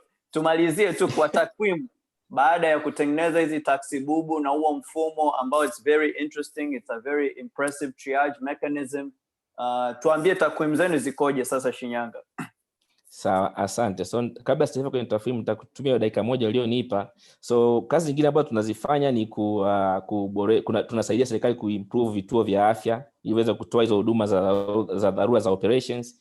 Tunafanya pia katika ngazi ya jamii kuelimisha jamii umuhimu wa kuwahi mapema katika kituo cha afya, lakini si Pathfinder peke yake na Touch Foundation ambao wanafanya hii kazi, lakini pia kuna asasi zingine nyingi kama Japaigo, Good Neighbors, ziko nyingi, HPON ambazo pia zinafanya juhudi mbalimbali. Kama Japaigo wamekuwa kiinvest sana kwenye huduma za antenatal care, ambako pia tunaona pia hii swala la iron deficient anemia linaanza kuwa addressed huko kwa kutoa hizo folic acid, kwa kutoa hizo dawa za kuzuia malaria ambazo pia zinachangia hiyo iron deficient anemia. Sasa kwa upande wa takwimu tulivyoanza kufanya kazi hapa 2016, sasa hizi ni takwimu ambazo zinaangalia namba za vifo ambazo zilikuwa reported katika vituo vya afya na vile ambavyo vilikusanywa katika ngazi ya jamii. So zinaweza zisiwe very accurate or very representative sana ya situation ya halisi, ndio maana watu wanafanyaga zile survey katika ngazi ya jamii. Lakini kwa hizi takwimu tuliona kuanzia 2016 kwa mfano tulikuwa na vifo 74, 2017 tulikuwa na vifo 73, 18 tulikuwa na vifo 56, 19 tulikuwa na vifo 50, na sasa hivi 2020 tumekuwa na vifo 46. Hii ni namba ya kina mama ambao walifariki kutokana na sababu za uzazi katika hiyo miaka. Lakini pia tukumbuke kwamba population, idadi ya watu imekuwa ikiongezeka kwa hiyo miaka yote. So tunafikiria na sisi pia labda huu mradi kwa kiasi fulani utakuwa umechangia haya mafanikio ambayo tunaona katika mkoa wa Shinyanga, ingawa tunaona bado kwamba kuna vifo 46 na pia na wenyewe havikubaliki na nguvu zaidi zinatakiwa kuwekezwa ama ni Shinyanga kupunguza. Ni Shinyanga mkoa mzima. Mkoa mzima. Okay. Yeah. Okay. Na kwa kweli umeshuka, ulikuwa umeanza kwenye 75 kwenye 40 kitu, kwa hiyo I think ni wapongeze tu. I think ni mfano mmoja wa jinsi gani unaweza mkaanza kuboresha mfumo na kupata matokeo.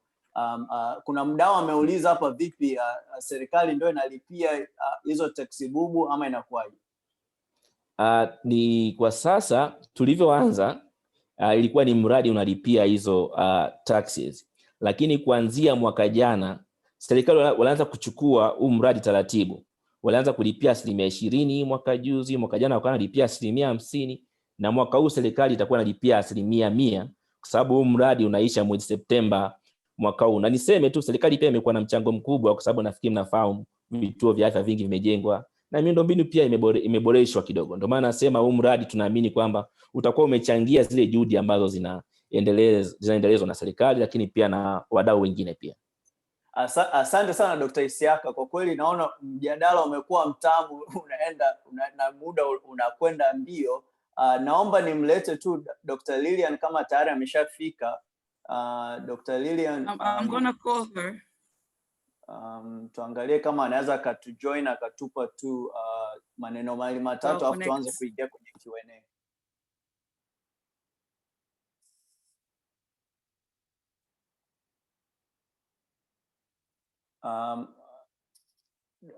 Dada Neema, umeshampata Dr. Lillian? Okay, Frank.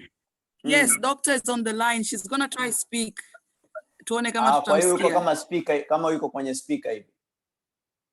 Yes, nimempigia kwa simu. Dokta, karibu, endelea. Tutajaribu. Asante Dr. Lillian, kama unatusikia, asante sana kwa kujiunga nasi. Najua wewe kwamba ni katibu wa Chama cha Madaktari Tanzania, na tatizo hili la vifo vya mama ni kipaumbele kwenu. Sasa tuambie tu wewe kwa upande wa MAT mmejipanga vipi? Labda kuna mikakati gani ambayo mnajaribu kuifanya katika kukabiliana na changamoto hii? Asante, nashukuru. Sisi kama Chama cha Madaktari, jukumu letu kubwa ni kusimamia maadili ya madaktari, na pia kuhakikisha kwamba tunafanya shughuli zetu katika hali kubwa ya ufanisi mkubwa. Na katika kutekeleza hayo, tumekuwa tukishirikiana sana kwa karibu na Wizara ya Afya kuendana na sera za mipango, hasa katika masuala ya afya ya uzazi. Kwa hiyo tumeshirikiana vizuri, na hata leo tulikuwa na kikao na Mheshimiwa Waziri. Moja ya mambo ambayo yalikuwa yakizungumziwa ilikuwa pia ni kuhakikisha kwamba tunafanya vitu katika misingi. Na kama mnavyofahamu, tatizo la masuala ya vifo vya kina mama kwa mfano ni kubwa kwa Tanzania na hata kwa nchi nyingine zilizo chini ya ukanda wa kusini mwa bara la Afrika. Kwa mfano Tanzania tunaongelea vifo kama 526 kwa takwimu za hivi karibuni. Ni vingi. Kwa hiyo ni jambo ambalo kidogo linastua nchi, lakini pia ni kilio kwa jamii. Kwa hiyo na ukiangalia kwa sehemu kubwa, wengi wanapotea kutokana na changamoto za upotevu wa damu kwa kiasi kikubwa wakati wa kujifungua, matatizo ya shinikizo kubwa la damu linalosababishwa na ujauzito, uzazi pingamizi, lakini pia na masuala mazima ya maambukizi tunaita sepsis pia, ambazo zinasababishwa na vitu mbalimbali. Yeah. Kuna mdau mmoja alikuwa anachangia akasema pia kuna uhaba mkubwa sana wa wataalamu kwenye hivi vituo vya afya. Mathalan tuna wataalamu yani hatukidhi mahitaji ya wataalamu kwa 50% hivi. Hilo chama chenu mnakizungumzia vipi? Kuna mikakati yoyote? Hilo ni tatizo kubwa kama ya kada ya afya, kama yake iko chini, lakini sasa ni tatizo la kinchi. Lakini kwa uchache uliopo tunajitahidi kwa sehemu kubwa kuhakikisha kwamba tunakabiliana na hizo changamoto. Kwa hiyo kama mnapokumbuka, mwaka jana Chama cha Madaktari Tanzania kiliweza kumshawishi Mheshimiwa Rais na kupata madaktari takriban 1000 ambao walisambazwa nchi nzima katika vituo ambavyo vimeanzishwa ili kuweza kutekeleza sera za afya na hasa sera za chama tawala. Kwa hiyo tunaweza tukaona kwamba serikali inajitahidi, japo bado shida ipo, lakini ukiona kwamba wameajiri watu wengi kiasi hicho, tunashukuru, kwa sababu ilikuwa muda mrefu sana ajira zilikuwa bado hazijatolewa. Kwa hiyo na sisi kupitia Chama cha Madaktari tumeweza kumshawishi Mheshimiwa Rais na akafanya hilo jambo, kwa hiyo tunashukuru. Okay. Swali la mwisho, naomba tu upatikanaji wa ultrasound ukoje? Mimi kama radiologist tu anapenda sana kujua kama ultrasound inapatikana kwa kiasi kikubwa wakina mama wakifika kwenye hivi vituo vya afya, na nini mtazamo wako kuhusu upatikanaji wa ultrasound, wewe kama daktari wa uzazi na obstetrics, unalizungumzia vipi, ama ultrasound iko Muhimbili tu na Mwananyamala? Okay, vipimo vya ultrasound naweza kusema kwamba sehemu kubwa zinapatikana katika hospitali kuanzia ngazi ya wilaya mpaka taifa. Kwa kwenye vituo vya chini kidogo inakuwa ni changamoto, lakini pia sio tu upatikanaji wa hizo ultrasound machine, lakini pia wataalamu wake ambao wanaweza wakaripoti vizuri, kwa sababu katika mojawapo ya vitu ambavyo vinasababisha vifo vya kina mama kama nilivyosema, utokaji wa damu kwa mfano, kuna matatizo mengine ambayo yanahusiana na kondo lile kama limekaa vibaya au limeachia. Kwa hiyo sasa kama hatuna wale wataalamu wazuri wa kuweza kubaini mapema na yule mama akapelekwa kituo kikubwa ili asije akapata madhara makubwa, basi hapo tunasema kwamba changamoto ipo. Lakini kuanzia ngazi za wilaya, kila hospitali ina ultrasound na ina mtaalamu, lakini kurudi kule chini kwenye vituo vya afya kidogo pana changamoto. Kwa kumalizia, Dokta, kwa uzoefu wako unaonaje uhusiano kati ya lishe kwa maana ya mchango wa anemia ama umuhimu wa lishe kwenye kupunguza tatizo la anemia kwa kina mama wajawazito, ambalo kwa namna moja au nyingine linapelekea kuchangia maternal mortality? Asante sana. Kweli lishe ni changamoto. Tunawapata wamama wengi ambao wanakuwa na upungufu wa damu, na hii inatofautiana kati ya mikoa na mikoa. Kuna baadhi ya mikoa ambapo kuna vyakula vizuri, watu wanakula vizuri, hamna shida ya kupata chakula. Wanawake wengi wanakuwa wana hali nzuri ya damu, lakini kwenye sehemu kama kwa mfano nizungumzia Dar es Salaam ambapo nimefanya kwa sehemu kubwa, na baadhi ya mikoa ya Pwani, kidogo upungufu wa damu umekuwa ni changamoto. Kwa hiyo pia inasababisha madhara mengi. Kwanza kwa mtoto mwenyewe, anakuwa hakui vizuri.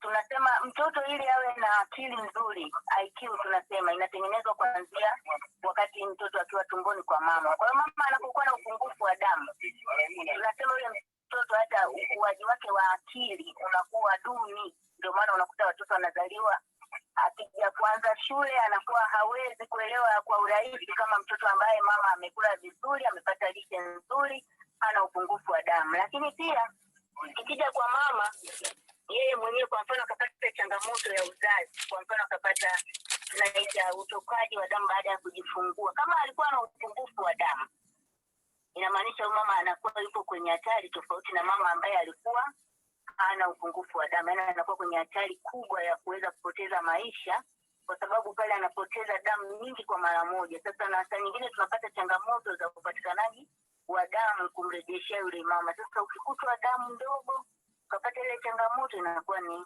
shida. Kwa hiyo tunasema kwamba tunajitahidi sana kuwapa dawa za kuongeza damu, tunaita supplement, kwa sababu tunaamini kwamba mahitaji wanayohitaji kipindi cha ujauzito ni makubwa, na uwezekano wa kuyapata kwenye lishe inakuwa ni duni kulingana na hali zilivyo za uchumi na upatikanaji wa lishe nzuri kwa familia nyingi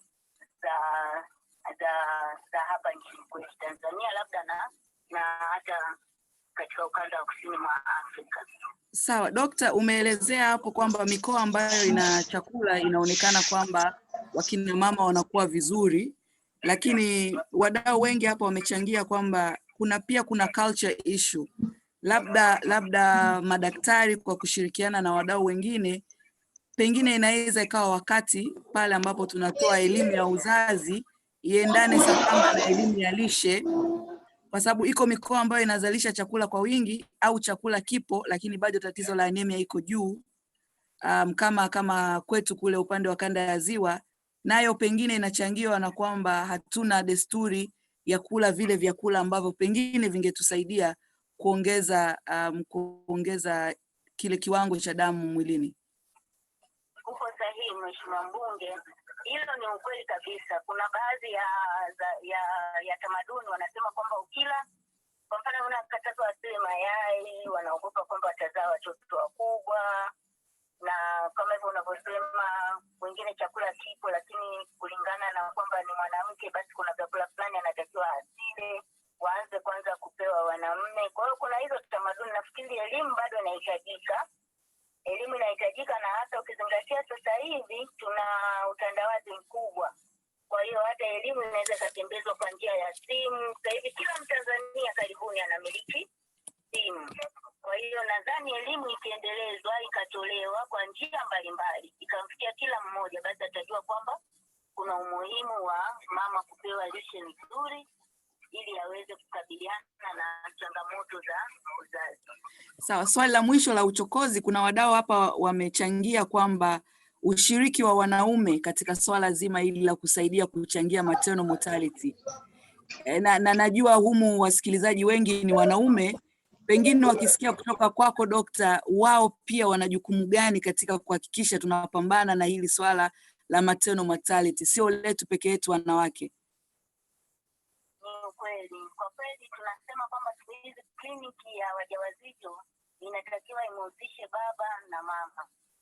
Tunasema hivyo kwa sababu gani? Mama anapokuja yeye mwenyewe, kuna mambo mengine ambayo anaelezwa na wataalamu wa afya, alafu anakuwa anashindwa kuyapokea vizuri, au yeye mwenyewe anakuwa hayuko uhuru kumwelezea daktari shida alizonazo akiwa nyumbani. Kwa anapokuwa na mwenza inamsaidia sana, wanasaidiana. Kama kuna kitu yeye amesahau, basi mwenza anamwambia, na mwenza anakuwa pia ni mstari wa mbele, kama tumesema mama ale vyakula hivi na hivi, atumie dawa hizi na hizi, mwenza anakuwa ni kama msimamizi wa kuweza kumsaidia, kumkumbusha. Kwa hiyo ni jukumu ambalo tunapenda waje kwa pamoja. Sasa changamoto moja, wa baba huwa wanasema kwamba wao wako na kazi nyingi, wanasema wako busy labda na kutafuta kipato kwa ajili ya familia, na namuona Frankie anacheka. Wanawaacha. Umewagusa hapo dokta, ongeza sauti. Ongeza sauti hapo. Sijasikia wanaume wakikaribishwa kliniki hata siku moja. Ni sasa unataka kuwapeleka wanaume kwenye kitchen party. Kuna majukumu ya kuongeza kipato kwenye familia. Kwa hiyo mimi nadhani hiyo isiwe kwamba ndo excuse kwao. Yaani isiwe kama kigezo cha wao kutokufika. Kwa sababu ni muda mfupi tu.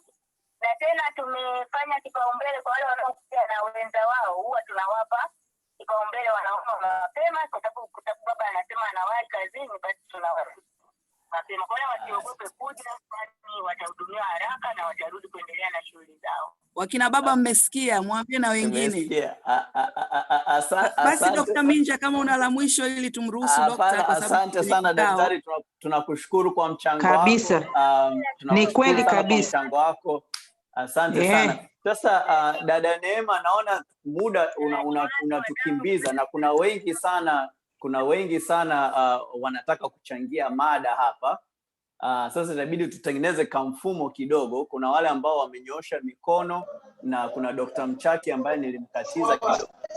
Kwa hiyo mimi ningeomba tuanze na hao wanne, alafu wewe dada Neema utaendelea kuratibu. Kwa hiyo tuanze tu, nitaanza na hao wanne. Dr. Mchaki, tutakuja kwa Juhudi, alafu tutakuja kwa Subuhude, alafu Nyasatu, alafu baada ya hapo dada Neema uanze kuchagua watu wako ama vitu gani kwenye hiyo chat ungetaka kuvikazia mkazo. Karibu Dr. Mchaki.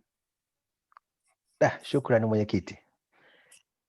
Asante sana Mheshimiwa Mbunge Neema, Dr. Ali Saidi Isiaka na wadau wengine.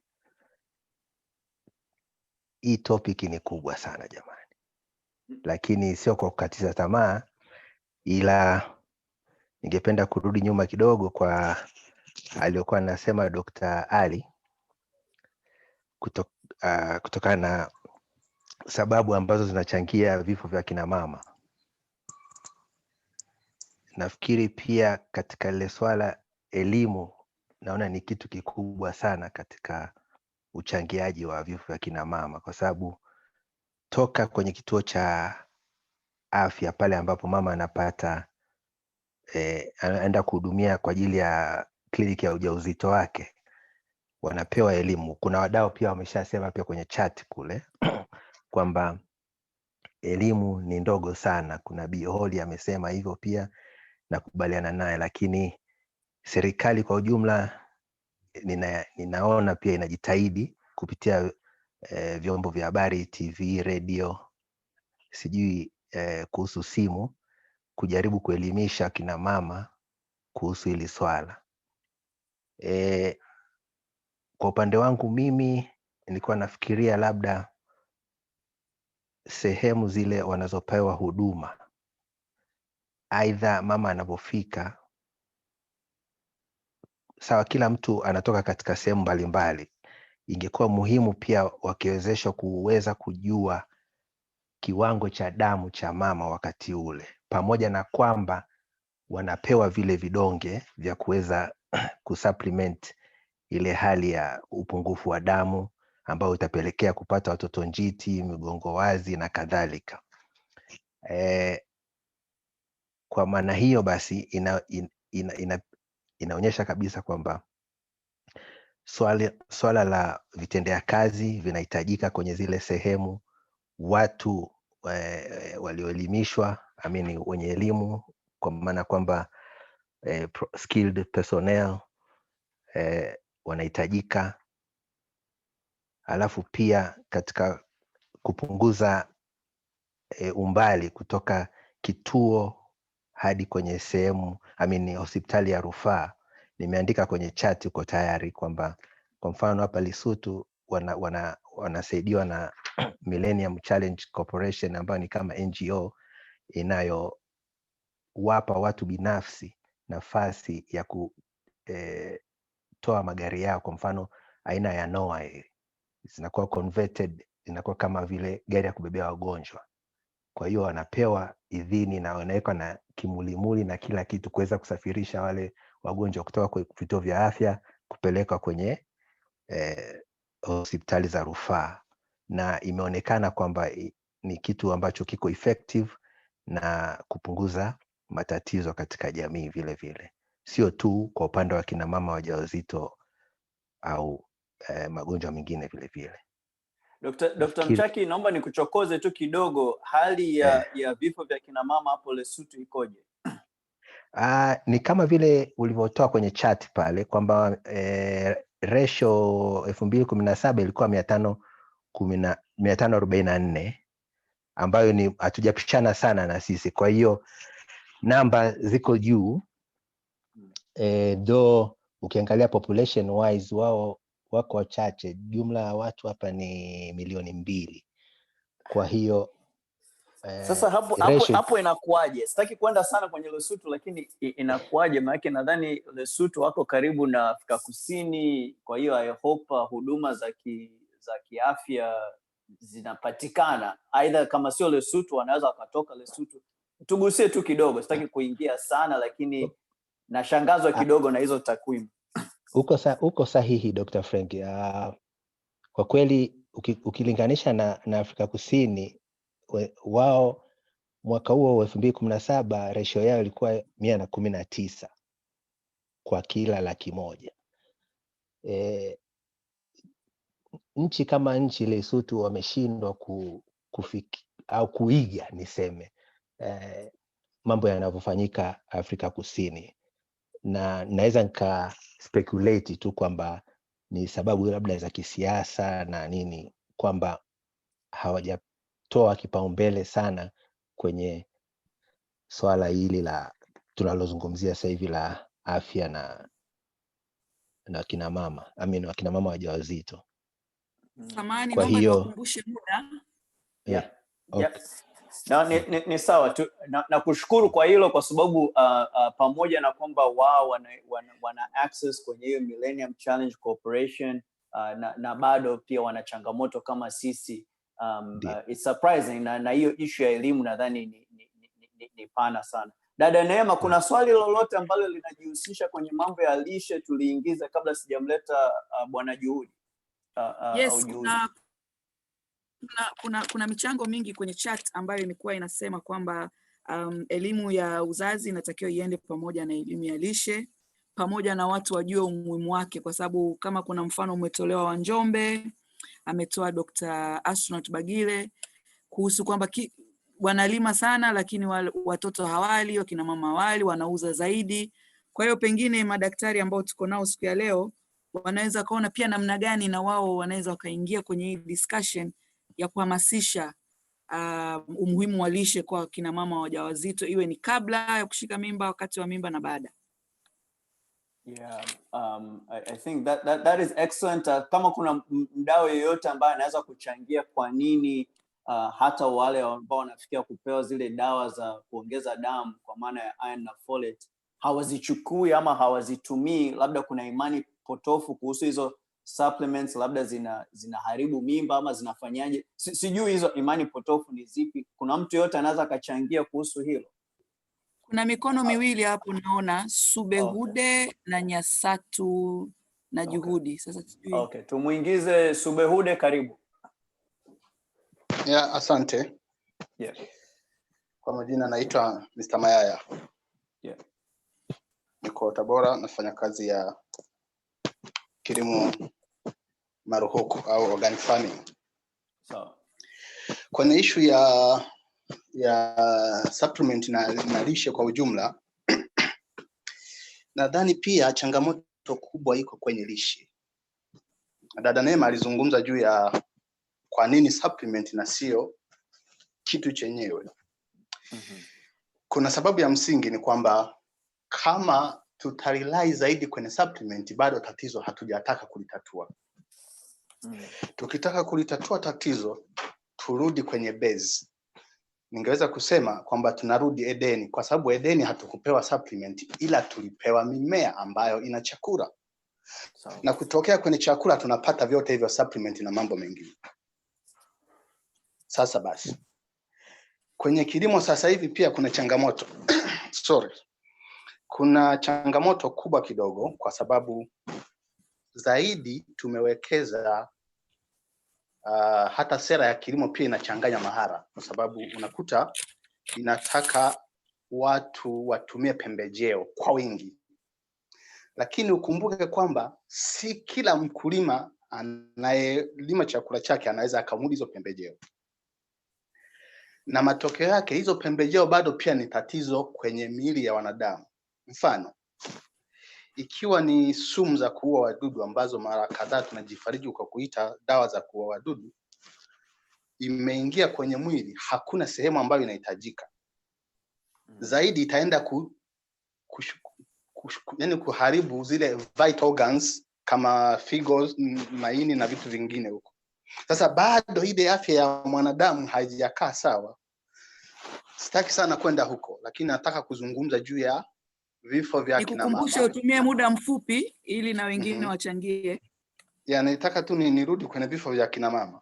Ni kwamba nilifikiri na nadhani pia na kuunga mkono sana za Neema kwamba badala ya kujikita kwenye supplement, tujaribu kuweka nguvu zaidi kuwalisha kile natural.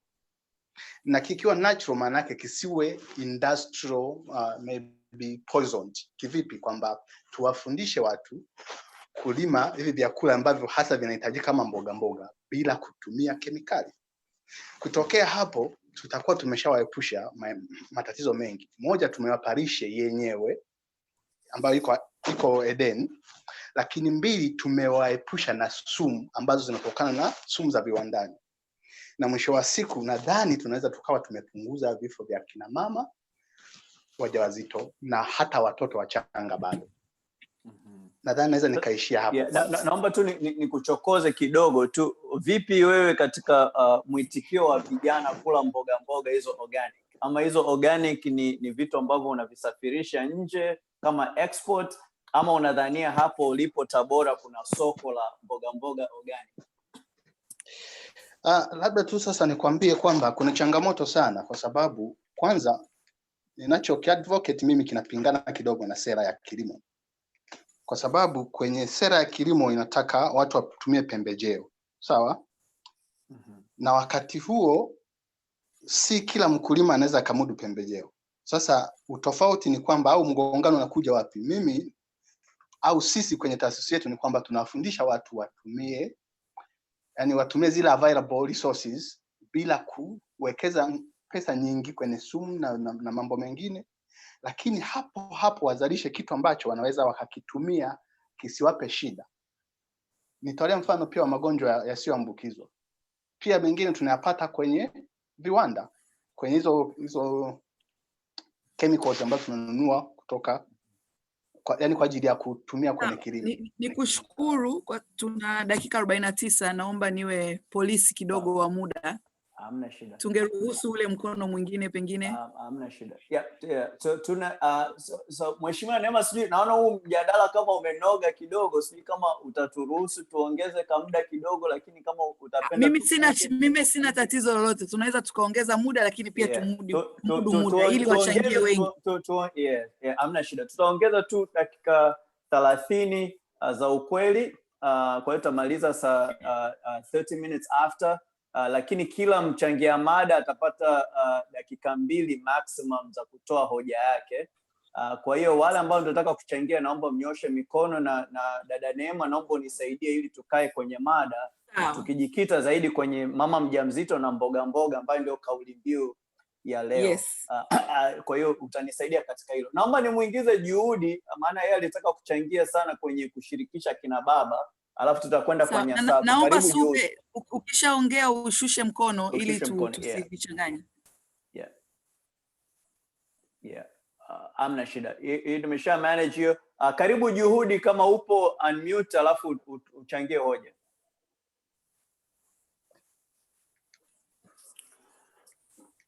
wakati Juhudi kama upo karibu uchangie, sijui kama umeondoka. Inabidi unmute. Yeah. Okay. Basi Juhudi naomba ujaribu kuunmute. Kama vipi tumweke tayari nimesha mute. Karibu Juhudi, karibu. Una dakika 2, karibu changie hoja. Asante, nimeona kuna mada zinaibuka, lakini kubwa zaidi nianze na upande wa kina baba kushiriki katika ile afya ya mama na mtoto kwenda kliniki. Sawa. Binafsi mimi na ushuhuda, kuna changamoto ilinitokea, niseme ukweli kutoka chini ya roho yangu kwamba mimi mtoto wa kwanza, wa pili, mimba zilitoka. Baada ya hapo mimi nikabidi nichukue jukumu la kuwa ninashiriki moja kwa moja kwenda kliniki. Na ninavyoongea ilisaidia sana kupata elimu ya uzazi kupitia kushiriki kliniki kwenda na mwenzi wangu. Na nishukuru hiyo daktari aliondoka kwamba wanaume wakifika wanapewa kipaumbele na hadanganyi. Ukifika unahudumiwa kwanza, unaondoka, lakini una maelezo na elimu inayotolewa. Na kwenye comment yangu nilikuwa nimesha chat, nimesema kwamba kuondoa tatizo la vifo vya kina mama na watoto, hivi ya vifo vya kina mama lazima viendane na vitu viwili: elimu ya uzazi iambatane na lishe, kwa sababu hapa pengine hata kuna vyakula ambavyo vingeongeza damu, lakini wakati mwingine hawavitumii kwa sababu hizi pande mbili hazishirikiani. Kwa hiyo mimi sina mengi zaidi, lakini zaidi kubwa nilikuwa na shauri kwamba ziambatane vitu viwili: elimu ya lishe, lakini vile vile elimu ya uzazi kwa kina mama upate kunani kwewa. Lakini hebu tusaidie kufafanua hapo. Kwa hiyo unamaanisha kina baba ndio wanunue hizo mboga mboga, ama unamaanisha yani kama tunaipackage vipi kwamba akina baba wajue umuhimu wa kununua mboga mboga, ama kusisitiza mboga mboga, ama inakuwaje? Asante.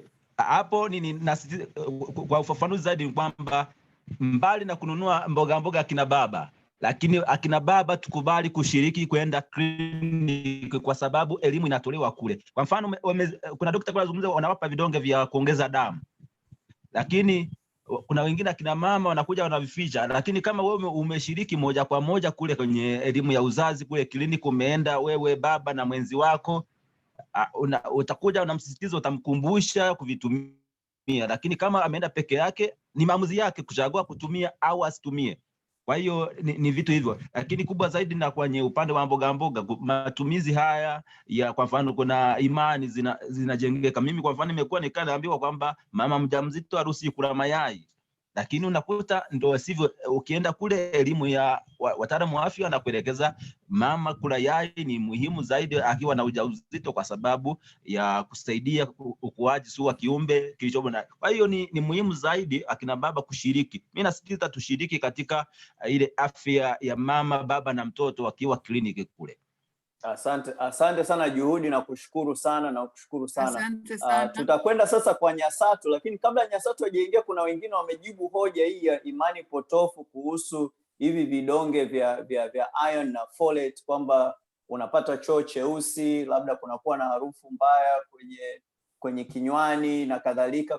Kwa wale ambao wametumia hivi vidonge, naomba tu niseme kwa wale ambao wametumia hivi vidonge, labda tutapata mtu achangie, kwa sababu huku Marekani wengi sana wanatumia vitamin supplements na sijasikia hizo nini. Kwa hiyo labda hizo supplement tunazopewa Bongo, labda dose ni kubwa mno ama something ambayo labda ndio inapelekea ambapo hazipokelewi. Lakini karibu Nyasatu, uchangie hoja. Karibu. Asante. Mimi naitwa Dr. Nyasatu, ni daktari pia ni afisa mradi wa mradi mmoja ulio chini ya taasisi ya Kikorea inaitwa Kofi wa afya mama na mtoto mkoa wa Pwani. Sisi tunafanya juhudi kama wenzetu wa PATH katika hayo maeneo, katika kuboresha huduma, kuwezesha watoa huduma na kutoa elimu kwa wananchi kuhusiana na huduma nzima za afya mama na mtoto. Binafsi pamoja na kwamba ni sehemu yangu ya kazi, lakini naumizwa sana na vifo ambavyo vinaendelea kutokea, na tumekuwa na juhudi kama mkoa na taasisi kuhakikisha hivyo vifo vinapungua. Nashukuru Mungu kwa mwaka huu Pwani tunaweza kuwa tumepata vifo vichache sana compare na miaka mingine iliyotokea nyuma. Sasa nikirudi kwenye hoja, mara nyingi Danema alikuwa akisisitiza kwamba anahitaji wataalamu wa afya waingie kwenye bodi kuhakikisha kwamba elimu ya lishe inatolewa na inakuwa kipaumbele katika kupunguza vifo vya mama. Ni kweli na sisi kwetu tunajitahidi sana, pengine sio wao wanaotuhitaji sisi, bali sisi tunahitaji nguvu zaidi kutokea kwao. Na tutasemea mifano michache hapa. Kuna elimu inakuwa inapewa katika level za zahanati na kuna vipimo vinafanyika, lakini na utoaji wa damu pale dharura zinapotokea, lakini tuseme tu tunalemewa na mahitaji, na kwa hali nzima ya uchumi kuwezesha vituo hizo huduma kwa wakati zote imekuwa changamoto. Sasa ukisemea kama kwa mahitaji, mwaka uliopita kuna wenzetu wa wilaya moja wamejitahidi kutrack wa mambo yenye anemia. Kwa kifupi tu ni kwamba wale ambao walikuwa wanahitaji damu kwa wakati huo ni mara 2 ya upatikanaji wa damu katika hiyo wilaya. Sasa ukiangalia kwa hali hiyo unaona kabisa vituo vya afya katika hiyo wilaya vingeweza kushindwa kutoa hizo huduma.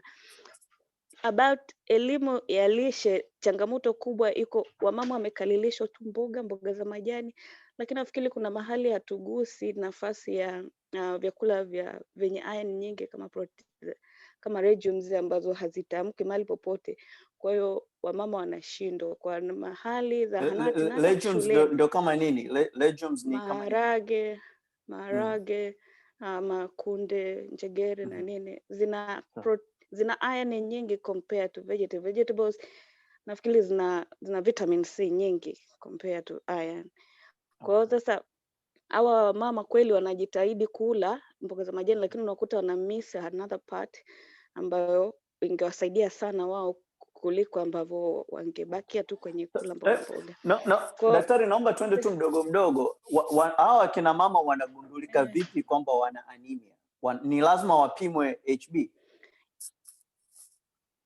Yes, wanapimwa katika vituo vyetu vya zahanati wanapoenda kuzulia mahudhurio ya uangalizi wa kawaida clinic kwa mimba. Sasa ningesema kuna njia yoyote rahisi mama anaweza akajiangalia akajua kwamba labda damu yake iko chini. Nadhani labda kuna ile kwamba unaweza ukaangalia chini ya jicho ukaangalia, is that any way ambayo clinically unaweza ukakisia kama mtu damu iko chini? Sasa at that stage ambapo mama anaweza kugundua clinically tayari huyu ameanza kupata symptoms na anahitaji huduma ya damu. Sio wale ambao tunahitaji wagundue kabla, ambapo wanaweza tu kula tu chakula na wakawa sawa. Kwa hiyo mara nyingi wanapewa elimu ya hizo dalili, kama kujisikia uchovu ndio wanapoenda wanagundulika. Lakini ashafikia hali hiyo yuko kama mahututi, yani ni kama mtu wa kuongezewa damu. Yes, mara nyingi sio mahututi kwa hali ya Tanzania, kama ambavyo Danema alionyesha zile takwimu kwamba zaidi ya watu 50% wa mama kawaida wanakuwa na anemia kabla hajawa hata na mimba. Kwa kiasi hicho kwamba hizi anemia wanatembea nazo, wanaishi nazo, kwa ni kitu cha kawaida. Sasa kipindi cha mimba ndo ambapo wao inakuwa, kwa sababu ya mimba inakuwa wepesi kugundulikana, kwa sababu sasa wanaanza kupata zile symptoms sasa. I guess nachojaribu kutafuta ni kwamba tuwe na mkakati wa kuwapima wasichana wote wakishafikia umri fulani. Yani nini mkakati wa kujaribu kumfikishia mtu taarifa kwamba wewe una anemia na unatakiwa uifanyie kazi? I mean, inaelekea kwamba tunasubiri mpaka awe mjamzito mpaka afike clinic. I feel kama tunakuwa tumeshachelewa.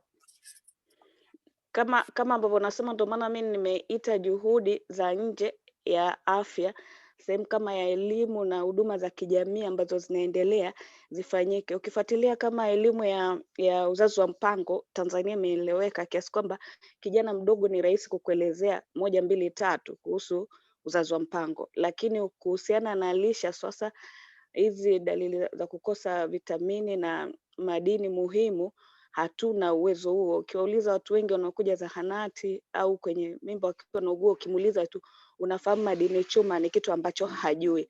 Lakini ukimuuliza mtu ana namna hiyo hiyo, unafahamu njia za uzazi wa mpango, anafahamu. Kwa hiyo nafikiri nguvu ya ziada irudi tena mashuleni na kwenye jamii, kuongeza elimu kubwa, elimu ya lishe na ulaji pase. Kwa sababu ukiangalia watu wengi waathirika ni wamama, lakini wanaokuja kuwatolea damu ni wa sehemu za familia zao, hasa wanaume. Inatokeaje? Nafikiri katika wanaume wengi ukifuatilia by patterns, wanaweza kawa hawali mara nyingi nyumbani. Wanapokula kunakuwa kuna hivyo vyote, matunda kwa mama ntilie pase, kuna matunda, kuna mboga mboga, kuna nyama, lakini maisha ya nyumbani utakuta asubuhi ni kitunguu. Vizuri kabisa. Kwa hiyo akina mama ntilie labda ndio access. Najaribu kutafuta sehemu ya kuchomeka hichi kitu. Kila mara nakuwa nazungumzia labda iwe kitchen party. Hii elimu inatakiwa itolewe wapi? Inatolewa kwa nani? Mama ntilie. Hivi hapa Neema tuna mkunga na nini? Tulikuwa na yule dada mama mkunga. Tuna midwife yote hapa ambaye anaweza katupa hiyo engo ya hapa kwamba hiyo elimu tunaisema elimu, lakini hii elimu pamoja na kwamba kuna message alafu kuna nani anaideliver hii elimu. Nadhani pengine tunakosa nani wa kuifikisha hiyo elimu. Maybe we can also take a few more hands and I can chip in kwenye hiyo elimu vipi. Tunaye? Okay. Karibu hebu karibu uchangie mada. Ndio hiyo Ena. Mimi nipo mkunga. Karibu, unakatika lakini karibu. Hello. Karibu. Hello, habari? Nzuri. Wewe ni mkunga mwenzetu? Mimi sio mkunga, lakini kazi hiyo mheshimiwa mwenyekiti ninajua kufanya na jinsi gani naweza tukatekeleza hilo ambalo unaloliuliza. Kwa jina mimi naitwa Dr. Martha. Karibu changia. Hello. Karibu Dr. Martha, uendelee alafu Ina labda utengeneze nani sawa. Naomba niseme hivi, kweli naomba nishukuru katika hii mada, ni kitu kizuri sana ambacho tunachokiongelea. Lakini ili kiweze kutekelezwa katika elimu hii, nakumbuka mwaka 2000 mpaka 1998 mpaka 2005 kulikuwa na program moja ilikuwa inaitwa Community Based Distributors, ambao walipata training kwa kushirikiana na Wizara ya Afya, na wakawa wamefundishwa mambo ya family planning, mambo ya maternal and child health, mambo ya mother to child mambo ya kuhusu kumhudumia mama mjamzito na watoto, na pia kuhusu masuala ya adolescent sexual reproductive health na services. Hawa watoa huduma walikuwa wanapata training ya 2 weeks to 3 weeks, ikiwa ni residential, wakawa wanatumia guidelines zao ambazo zimetengenezwa na Wizara ya Afya pamoja na manuals. Na hizo program ilisaidia sana kupunguza vifo vya kina mama na watoto pamoja na anemia ambayo tunasema ni upungufu wa madini joto, madini ya chuma mwilini. Nafikiri hiyo program ilisaulika baada ya muda mrefu sana. Na hii nakumbuka niliifanya mimi, pia niliwatrain hawa community based distributors, bado wapo na wanaingia nyumba hadi nyumba na wanakuwa na vifaa, wanaanza kueducate, wanakuangalia ile kadi ya mama na mtoto kama yuko mtoto wa chini ya miaka 5, lakini pia mama mjamzito ambaye hata kama hana ujauzito, wakifika pale wanamuidentify, wanaanza kumpa elimu na kumchukua immediately kumpeleka clinic. Kwa hiyo wale wakina mama na baba na ile familia walikuwa wanajua elimu wakiwa manyumbani, lakini at the same time wanachukuliwa na wale community peer educators ambao walikuwa wanaitwa CBDs agents, walikuwa wanachukuliwa wanapelekwa clinic. Kwa hiyo kulikuwa na linki kati ya clinic service providers pamoja na hawa community based distributors, na walikuwa wanapatikana katika kutumia hiyo guidelines au manyu kwa ajili ya ku-identify kwa kutumia criteria ambayo wizara ilitoa. Hii iliweza kusaidia sana kuhusu elimu ambayo ilikuwa inatolewa, na sio mahali pamoja, hata mashuleni walikuwa wanakwenda, katika vijiwe walikuwa wanakwenda, katika yani hata sehemu za vijijini walieleweka, mpaka na hawa afisa kata na kijiji walimjua kwa kuwa alikuwa ni mtu ambaye ameelimishwa na serikali, na pia alikuwa na cheti chake, na pia alikuwa na kadi ambayo ilikuwa kitambulisho ambacho ilikuwa inamuonyesha kwamba huyu ni mtoa huduma wa jamii wa vijijini, na huku mjini pia walikuwepo. Sasa mimi nafikiri tufikie mahali tuhakikishe kwamba elimu iweze kutolewa, na naamini kama kuna mmoja wetu kwanza amesema wizara kwa kweli wana wafanyakazi wachache, na wafanyakazi wachache hawawezi kukidhi mahitaji ya wagonjwa wote ambao wanakwenda kliniki. Sasa katika utaratibu huo mimi nafikiri tungewachukua hao, pamoja na kwamba kuna kitu kinaitwa community health workers hawajaweza kusambazwa nchi nzima, tungejitahidi basi tuibue hiyo program ili iweze kusaidia kurudisha mazingira mazuri ya ku-identify hawa wakina mama na watoto, wakina mama wajawazito na watoto chini ya umri wa miaka 5, ili waendelee kupata huduma inayostahili kwa wakati mwafaka, na pia kuwapa hamasa na elimu na kuwapeleka wale wakina mama sehemu za kliniki. Mimi nafikiri hili lingesaidia, kwa sababu hatukuwa na kitu kama hiyo, hatukuwa na linkage ya kutoa elimu zaidi. Elimu ilikuwa inatolewa clinic, lakini ukweli ni kwamba clinic hata kama wanatoa ni muda wa dakika 5 mpaka 10, lakini je, hiyo elimu endelevu inakuwa haipo kwa sababu ni ufinyo wa wafanyakazi. Ni mawazo yangu ambayo nimesema niyaweke, hata nimetoa comments haya. Asante sana. Asante sana kwa huo mchango. That's really wonderful. Na mimi pia naamini kwamba our community healthcare workers wanaweza kawa ni kiungo muhimu. Hata hapo kwenye hili janga la COVID pia walizungumziwa na kadhalika. I'm hoping awamu hii italiangalia tena kuangalia mchango wa community health workers kwenye vitu hivi ambavyo natakiwa tuifikie jamii kwa karibu zaidi. Naomba tuende kwa Linda, alafu tutakwenda kwa Patrick. Karibu Linda. Kulikuwa kuna Ena umerudi, sauti amerudi. Jaribu tena Ena. Basi tuendelee. Haya, basi tuendelee na Linda. Karibu Linda.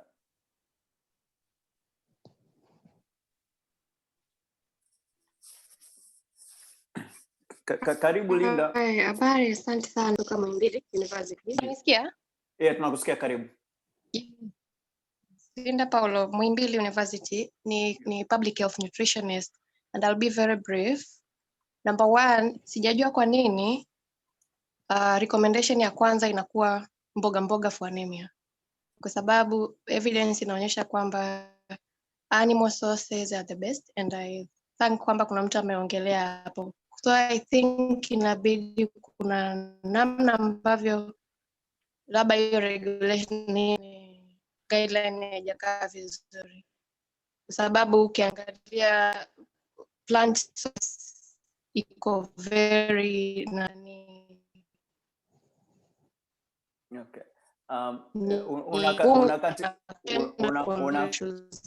Unakatika kidogo Linda, lakini naomba nijaribu. Linda, naomba nijaribu kukujibu kwamba hiyo mama mjamzito na mboga mboga was not really answering anemia. Ni kwamba kuprevent anemia, kwamba ilikuwa ni kama a prevention ya kusema kwamba lishe inaweza ikawa kama ni kinga against anemia. Obviously mtu akishakuwa na anemia you need more iron na supplementation na kadhalika. Kwa hiyo nadhani hiyo tulivyosema mama mjamzito na mboga mboga is really around chakula bora. I guess that's probably a better way. How? No, it's very popular mada. It's very popular, people telling una anemia kula mboga. No, it should be animal source. Kwa hiyo unasema ukiwa na anemia kula nyama. Yes, it's animal source. It's animal source. It's not plant. Don't go for plant first. Kama unataka connect na correct. Sasa ndo utueleze wote hapa wadau why animal source. Hebu tueleze. Yes, as I said, absorption is better with animal source iron sources kuliko plant based. Kwa sababu iron inaenda around 40% of absorption. Yeah, kwenye plant we're talking about 2% to 10%.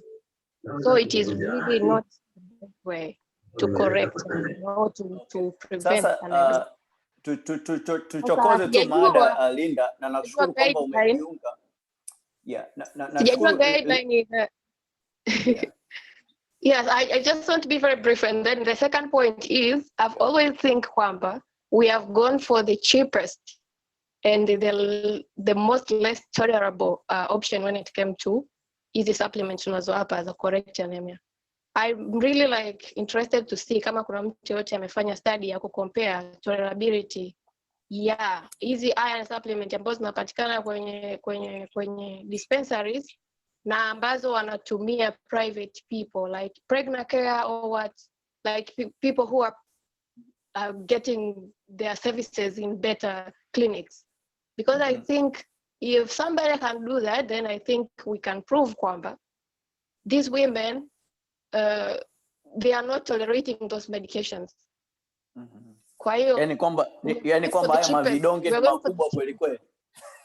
Sio makubwa tu, yanaleta kiungulia, yanaleta constipation, wanasikia kichefuchefu. Kwa hiyo wengi ukiwapa wanaenda kuweka. That's why I know that is my personal observation. It's not a study, so I am just saying there is a need to compare. Yeah. I think you bring a good point. Karibu dada Neema.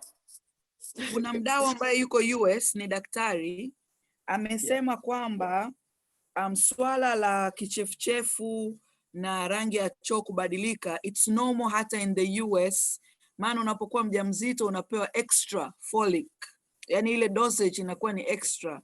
Kwa hiyo kumbe si jambo specific ama special kwetu tu Tanzania. Nilitaka chip in that kwa sababu nimeona kwenye chat kuna mtu wa Marekani amesema hivyo, sasa sijui. I don't know if you talk, I've talked to people ambao wameenda clinics hizi better clinics I would say, and then they got maybe I don't know pregnant care. I was like I was able to tolerate, I was able to do this, and I'm like okay, if I look back kule kwenye zile kliniki zetu za kawaida. Yes, so that was malizia point yako Linda, and then tutakuingiza Patrick. Nadhani doctor naye anataka kuongea, Dr. Ali Said kama sikosei. Oh, okay. Yeah. Thank you. Karibu Dr. Said ujibu hoja ya dada Linda, Dr. Linda. Yes, so hizi supplements zipo za aina nyingi na zipo za aina nyingi kwa sababu they're just made by different companies. Na kila kampuni ina jinsi ya kuadvertise na it has made it a bit tolerable for their own reasons. Na different brands ina different content ya iron. Kwa hiyo the issue of side effects kuwa na maybe kupata stomach upset au kuwa na choo kilichobadilika rangi, hiyo ni normal thing about to expect if you take iron orally. Lazima ukila hizi madini ya chuma kwa nani mdomoni, tunategemea utapata hizi side effects. Unaweza kupata kichefuchefu, wengine unapata kiungulia, wengi choo kinabadilika kinakuwa dark, like it's because ya ile iron inavyokuwa processed tumboni. Kwa hiyo sio kwamba ni something that is very strange. Issue tu ni kwamba labda wagonjwa wetu wanakuwa anapopewa pale haambiwi what to expect. Kawaida mgonjwa ukimwambia ukitumia hii dawa unaweza kusikia hivi, unaweza kusikia hivi, hata akisikia ataendelea kutumia kwa sababu ulishamwambia. Issue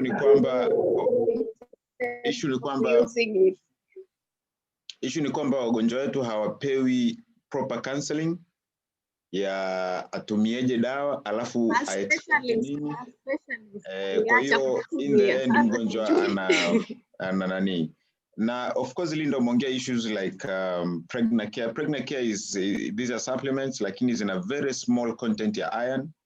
Kwa hiyo huwezi compare na mtu ambaye anapewa ferrous sulfate ambayo it is purely iron ambayo ni a lot of iron. Kwa hiyo una expect huyu atakuwa na more side effects ya ile iron supplement kuliko huyu ambaye amepewa pregnant care ambayo ina very small amount of iron kwenye nani kwenye kile kidonge. Kwa hiyo hivi vitu ni mostly ni information tu, ni information kwamba nakupa hichi kidonge kiko hivi na hivi, kiko hivi na hivi.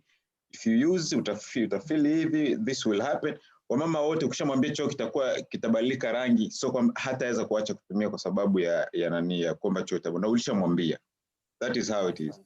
Kwa hiyo of course issue pia ni kwamba availability ya iron ni tofauti kwa formulation tofauti ya vidonge.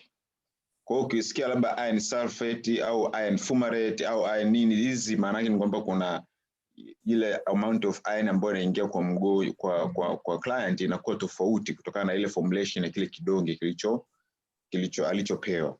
Na wamama ambao wanaohudhuria kliniki za serikali wanapewa hizi iron sulfate ambazo they are different. For example, kama ukitumia some other formulation ya iron kama iron fumarate or something else. Okay.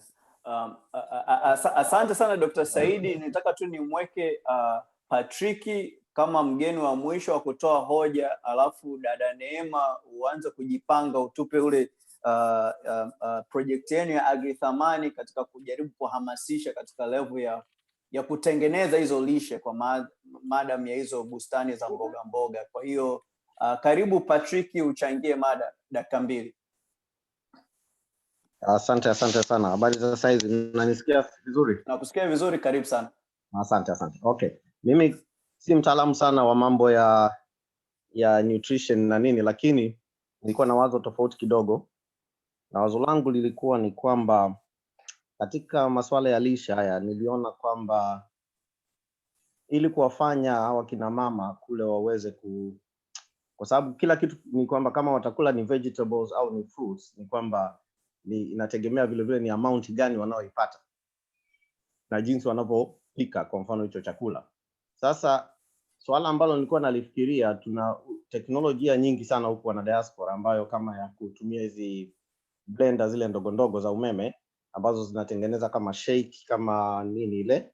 Sasa tukijaribu kuintroduce vile vitu kule nyumbani, ukawa hata na kama small project ya diaspora, kunakuwa na fridge ambayo ita reserve mabaki yoyote ya matunda na vegetables zinakuwa frozen.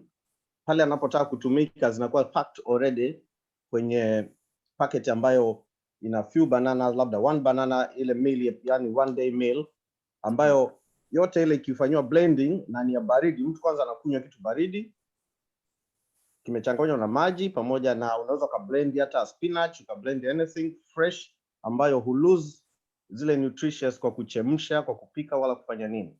Kuna matunda hiyo sasa inabidi upanuzi kidogo wa wataalamu kufanya hivyo vitu.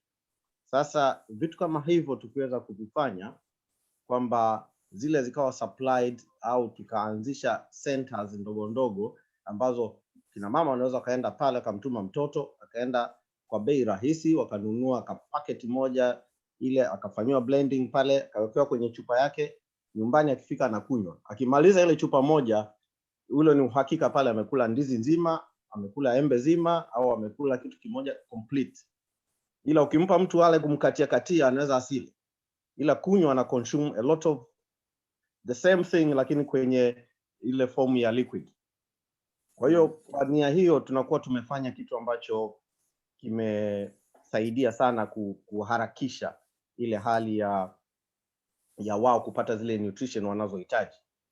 Kwa hiyo unajiweza kujikuta kwamba hata hizi madawa, kwa sababu vile vile rais amehamasisha sana kwamba watu tugeukie kuangalia mambo zamani, vitu vya kienyeji watu walikuwa wanatumia nini. Watu wa zamani walikuwa wajui supplements zote za iron tablets wala nini, na watoto wamezaliwa na walikuwa wana afya na kila kitu. Sasa tunaweza go back kuangalia ni vitu gani walikuwa wanakula na vile vikawa included kwenye kublend mle kwenye ile shake mnayotengeneza wana diaspora, na ikafanya kazi vizuri. Hilo ni wazo langu na linaweza likapanuliwa kwa ukubwa zaidi na labda likasaidia katika hili swala. I completely agree with you kwamba kuna role ya marketing, kwamba hizi idea ambazo tunajaribu kuzipromote they have to be palatable, kwamba watu waone kwamba hichi ni kitu cha fashion. And to the extent kama kuna mdau hapa anaweza akatengeneza fursa ya kibiashara ambayo ikapelekea kupunguza vifo vya kina mama, I really feel it's a win-win. Tunaelekea ukingoni jamani, tuna dakika 10 za mwisho. Ndio kidogo, tuna dakika 10 za mwisho. Nimemwona Dr. Grace Moshi wa wizara, kama nitataka kusema maneno mawili matatu, alafu dada Neema na kuachia ukumbi kama utataka ushare dakika hizo na wadau wengine. Karibu dada Neema, aidha umkaribishe Dr. Moshi ama uendelee na kumalizia hizi dakika 9-10 tulizobakiza. Karibu dada Neema. Thank you. Nadhani tumkaribishe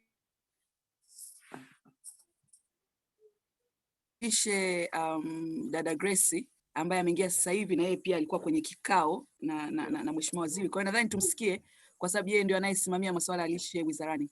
Karibu. Yes. Grace. Karibu Dr. Grace, uko mute, karibu.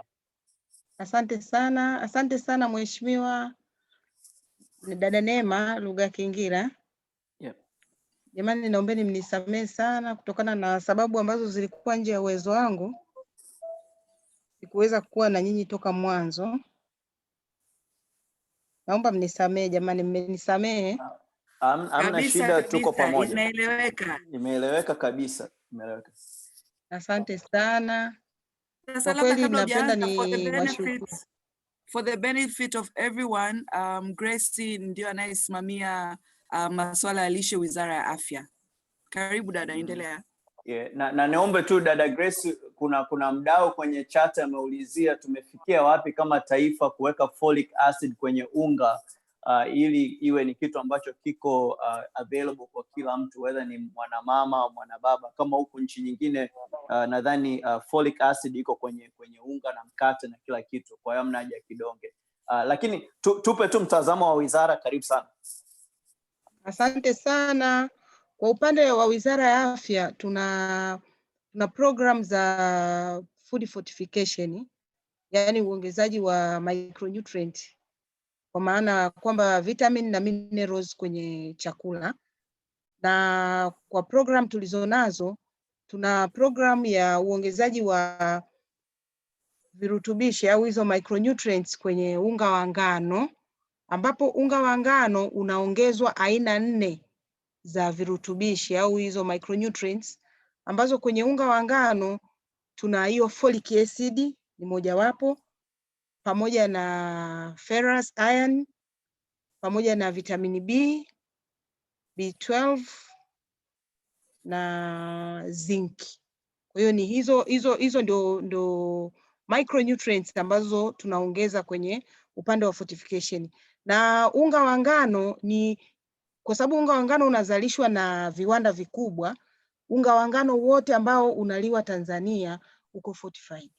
Kwa hiyo huwa tunavitaski viwanda vikubwa, tunahakikisha kwamba wameongeza hizo aina 4 za micronutrients. Kwa maana hiyo, kwa yoyote atakaye kula unga wa ngano anakuwa amekula folic acid kwa namna moja au nyingine. Na ukitaka kujua, huwa tuna nembo yetu kwenye ule unga juu. Kuna nembo ambayo inaonyesha kwamba ule unga umeongezwa virutubishi.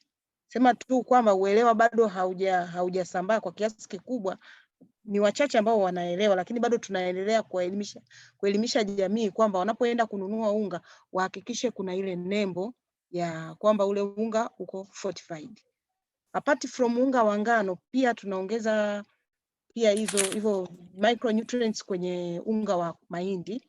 Lakini kwenye unga wa mahindi unajua uko tricky kidogo, kwa maana kwamba kuna wale wanaozalisha unga kwa ajili ya kuuza, na kuna wale ambao kama mimi nalima unga wangu naenda kusaga mashine.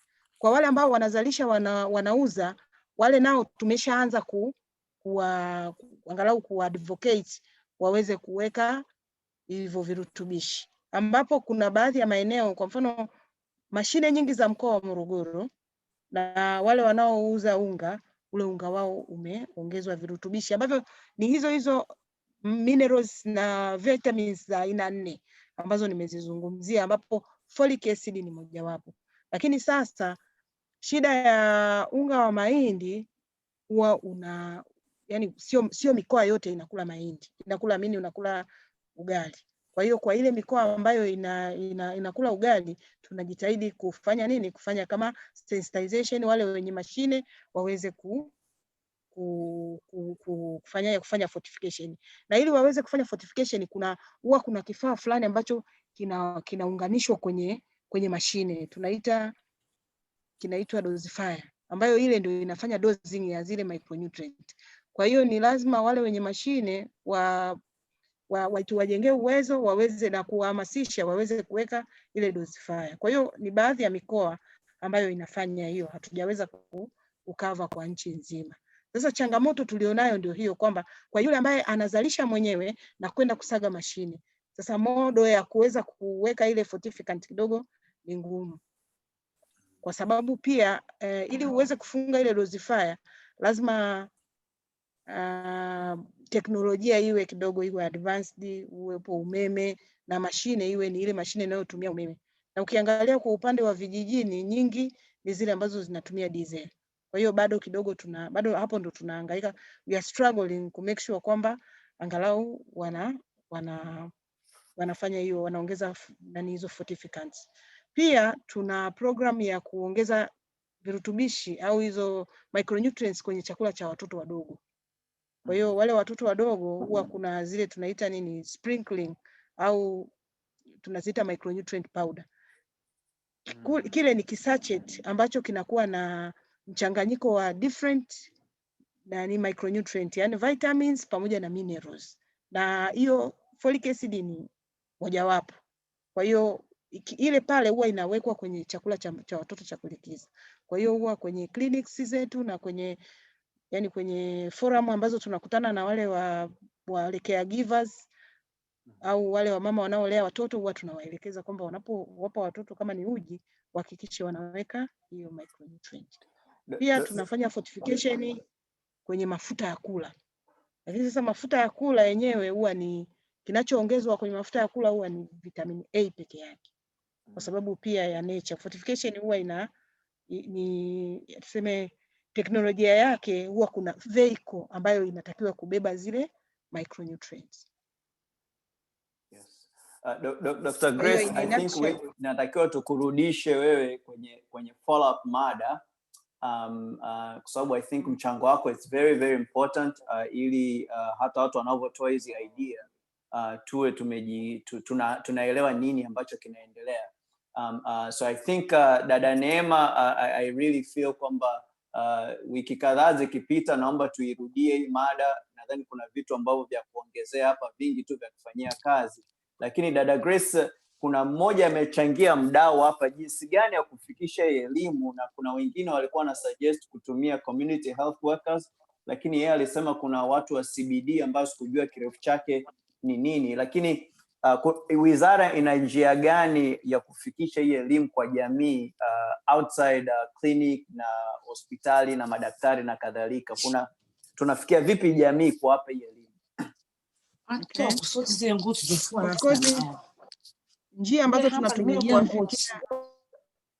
Njia ambazo tunazitumia kuifikia jamii, kwanza huwa tunatumia hao community health workers, ambapo tunawajengea uwezo wale community health workers ambao sasa wao ndio wanaenda kutoa elimu kwa jamii ambayo wanakutana nayo moja kwa moja. Ukiacha hiyo, pia huwa tunatumia vyombo vya habari, kwa maana kwamba kuna wakati tunafanya semina na waandishi wa habari, tunawajengea uwezo, tunawaelekeza kuhusiana na mada hizo zinazohusiana labda na issues mbalimbali za lishe, then wao ndio tunawatumia wanaenda kufikisha ule ujumbe kwa jamii, au kuna wakati tunakwenda moja kwa moja kwenye vyombo vya habari na kufikisha ujumbe kupitia vyombo vya habari kama television, radio na kadhalika. Asante sana Dr. Grace, kwa kweli umetuchombeza, lakini wewe itabidi tukurudishe next time uanzishe hii mada, which kwa kweli imekuwa ni nzuri sana, lakini naona muda umeshatutupa. Sasa tutabakiza dakika moja. Kuna Eric hapa anataka atupe salamu kutoka Uingereza, alafu tuje kwa dada Neema salamu ya kufunga, na mimi nitafunga, alafu tufunge mkutano. Samahani, kulikuwa na Marcela nadhani toka Marcela mwanzo alikuwa anataka kuchangia, lakini alishindwa ku raise hand. Sasa dakika moja. Dakika moja kweli. In 5 minutes naomba tufunge the call. So tuanze na Dr. Marcela, Eric, dada Neema, alafu mimi nitamaliza. Karibu Marcela. Asante Neema. Nafikiri my concern was issue ya male engage kwenye whole issues of family planning, lakini kwa masuala ya lishe, kwa sababu at the end of the day tunajua ni African countries anaye decide decision kwenye familia ni baba, anayeacha hela ya matumizi pale ni baba. Hata baba akisema kwamba wiki hii akisema kwenye kila mlo lazima mboga mboga ziwepo, hilo litafanyika. Nafikiri kuna less involvement ya wanaume kwenye haya masuala zaidi. Hata ukiangalia miongozo mingi ni kama wanaume wamewekwa aside, lakini mwisho wa siku we as women, men decide for us, and that's the African culture that we cannot escape. So nafikiria kwenye haya masuala ya lishe pia tuangalie umuhimu wa kuhakikisha kwamba wanaume wanapata elimu ya lishe kuanzia kwenye ngazi ya jamii, lakini hata tukipata machampion ambao ni wanaume ambao wanaweza wakasemea haya masuala kwenye jamii kwamba kuna umuhimu wa mboga mboga. Sasa mjini mboga mboga you can even grow kwenye vikopo, you can grow kwenye magunia. So bado mimi naamini kwamba we are missing this part. Kwenye African countries wanaume ndio decision makers. Hata kwenye family planning it has been that for a long time. Sasa hivi tunaona kwamba kwenye issues of family planning there has been a man engaged. Now at least we see changes. Kuna wanaume wanaenda clinic na wakienda they can see kuna mabadiliko yanatokea. So bado kwenye package ya lishe we're not too late, lakini tuwe na kwenye long plan tuwe na engagement wa wanaume ambao ni kundi kubwa sana, lakini pia hata tuwe na champion ambao ni wanaume. Let's not be for women but still tusiache hili kundi kubwa la wanaume ambao ni very important kwenye jamii, na hao ndio decision makers kwenye ngazi ya familia. Asante.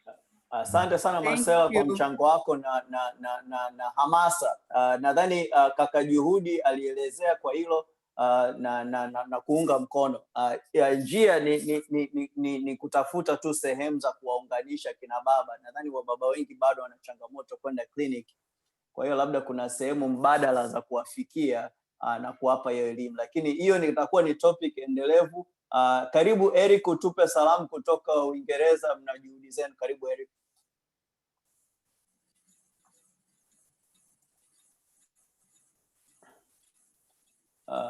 Eric, labda uko mute.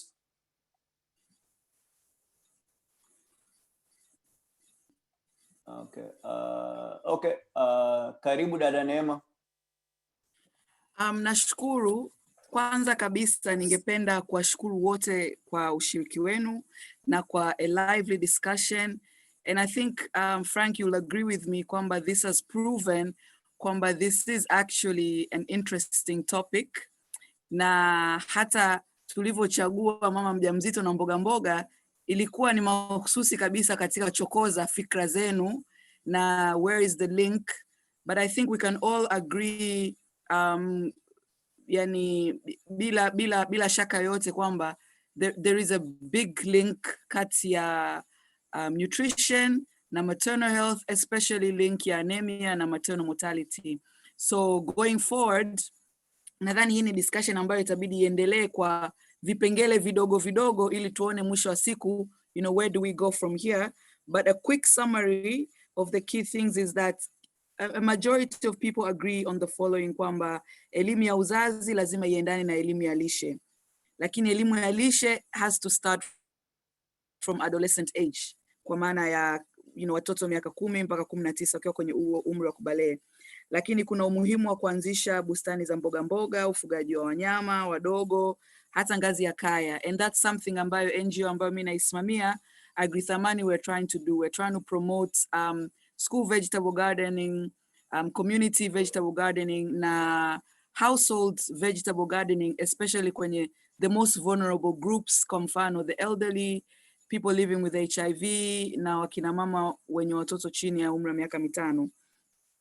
Lakini kingine, we can see there's a huge opportunity. Yes, on one end, we need more skilled personnel on the ground. On the other, kuna hawa community health workers. But a lot of people have raised questions kwamba unakuta community health worker mmoja anafanya kazi kwenye miradi zaidi ya 3, 4, 5. You know, is there a way perhaps that can be controlled to on how, you know, how best can they be efficient towards his agenda? The biggest thing which I 100% agree on is ushiriki wa wanaume. Something ambayo hata sisi Agrithamani we're trying to champion a lot. And just kwa kumalizia, one of our greatest achievements kama Agrithamani last year was we realized that kama wengi ambavyo mmesema, hili swala la lishe na lishe bora inahitaji mabadiliko ya tabia. So with social behavioral change, you know, there are 3 main groups ambao unahitaji. Unahitaji viongozi wa kisiasa, unahitaji viongozi wa dini, unahitaji media. And those 3 groups were working very closely together. Lakini vile vile kwenye ilani za uchaguzi za 2025, wale ambao mtapenda kusoma, swala la lishe limeingizwa kwa ukamilifu. Kwa hiyo kuna a number of things ambazo chama ambacho kiko madarakani sasa hivi kimejicommit kwamba in the next 5 years kitakwenda kuielekeza serikali kifanye. Na mengi ambayo yamekuwa discussed hapa pia yamo mule. So that's another way ya sisi wote ensure your checks and balance and implementation. And to sum up, it is clear, you know, swala la nutrition, malnutrition, maternal health, maternal mortality, si agenda ya wadau wa sekta ya afya peke yake. It is a multi-sectoral agenda. Na hata na sisi on an individual basis, we have a role to play. But my biggest question for you all as I sign off is what next, you know? How do we move forward from this now that we have kind of established kwamba there is a link between nutrition and maternal mortality? Thank you. Nakushukuru sana dada Neema, kwa kweli inanipa faraja kubwa sana, nimejifunza mengi sana. Nadhani ulipochokoza mada kwamba kuna link kati ya nutrition na maternal mortality, mimi kama mtu wa afya na daktari sikuwa nimeiona kihivyo, lakini nadhani imeibua vitu vingi sana, na nadhani hii ni topic endelevu ambayo inatakiwa tujirudie. Kwa hiyo kwenda mbele tutashare hii recording. Na washukuru sana wadau wote mliojiunga hapa, hasa wadau ambao mko kwenye serikali na mko katika sehemu ambazo mnaweza mka implement haya mawazo, maana kuna kitu kimoja kuongelea, kuna kitu kingine kutekeleza.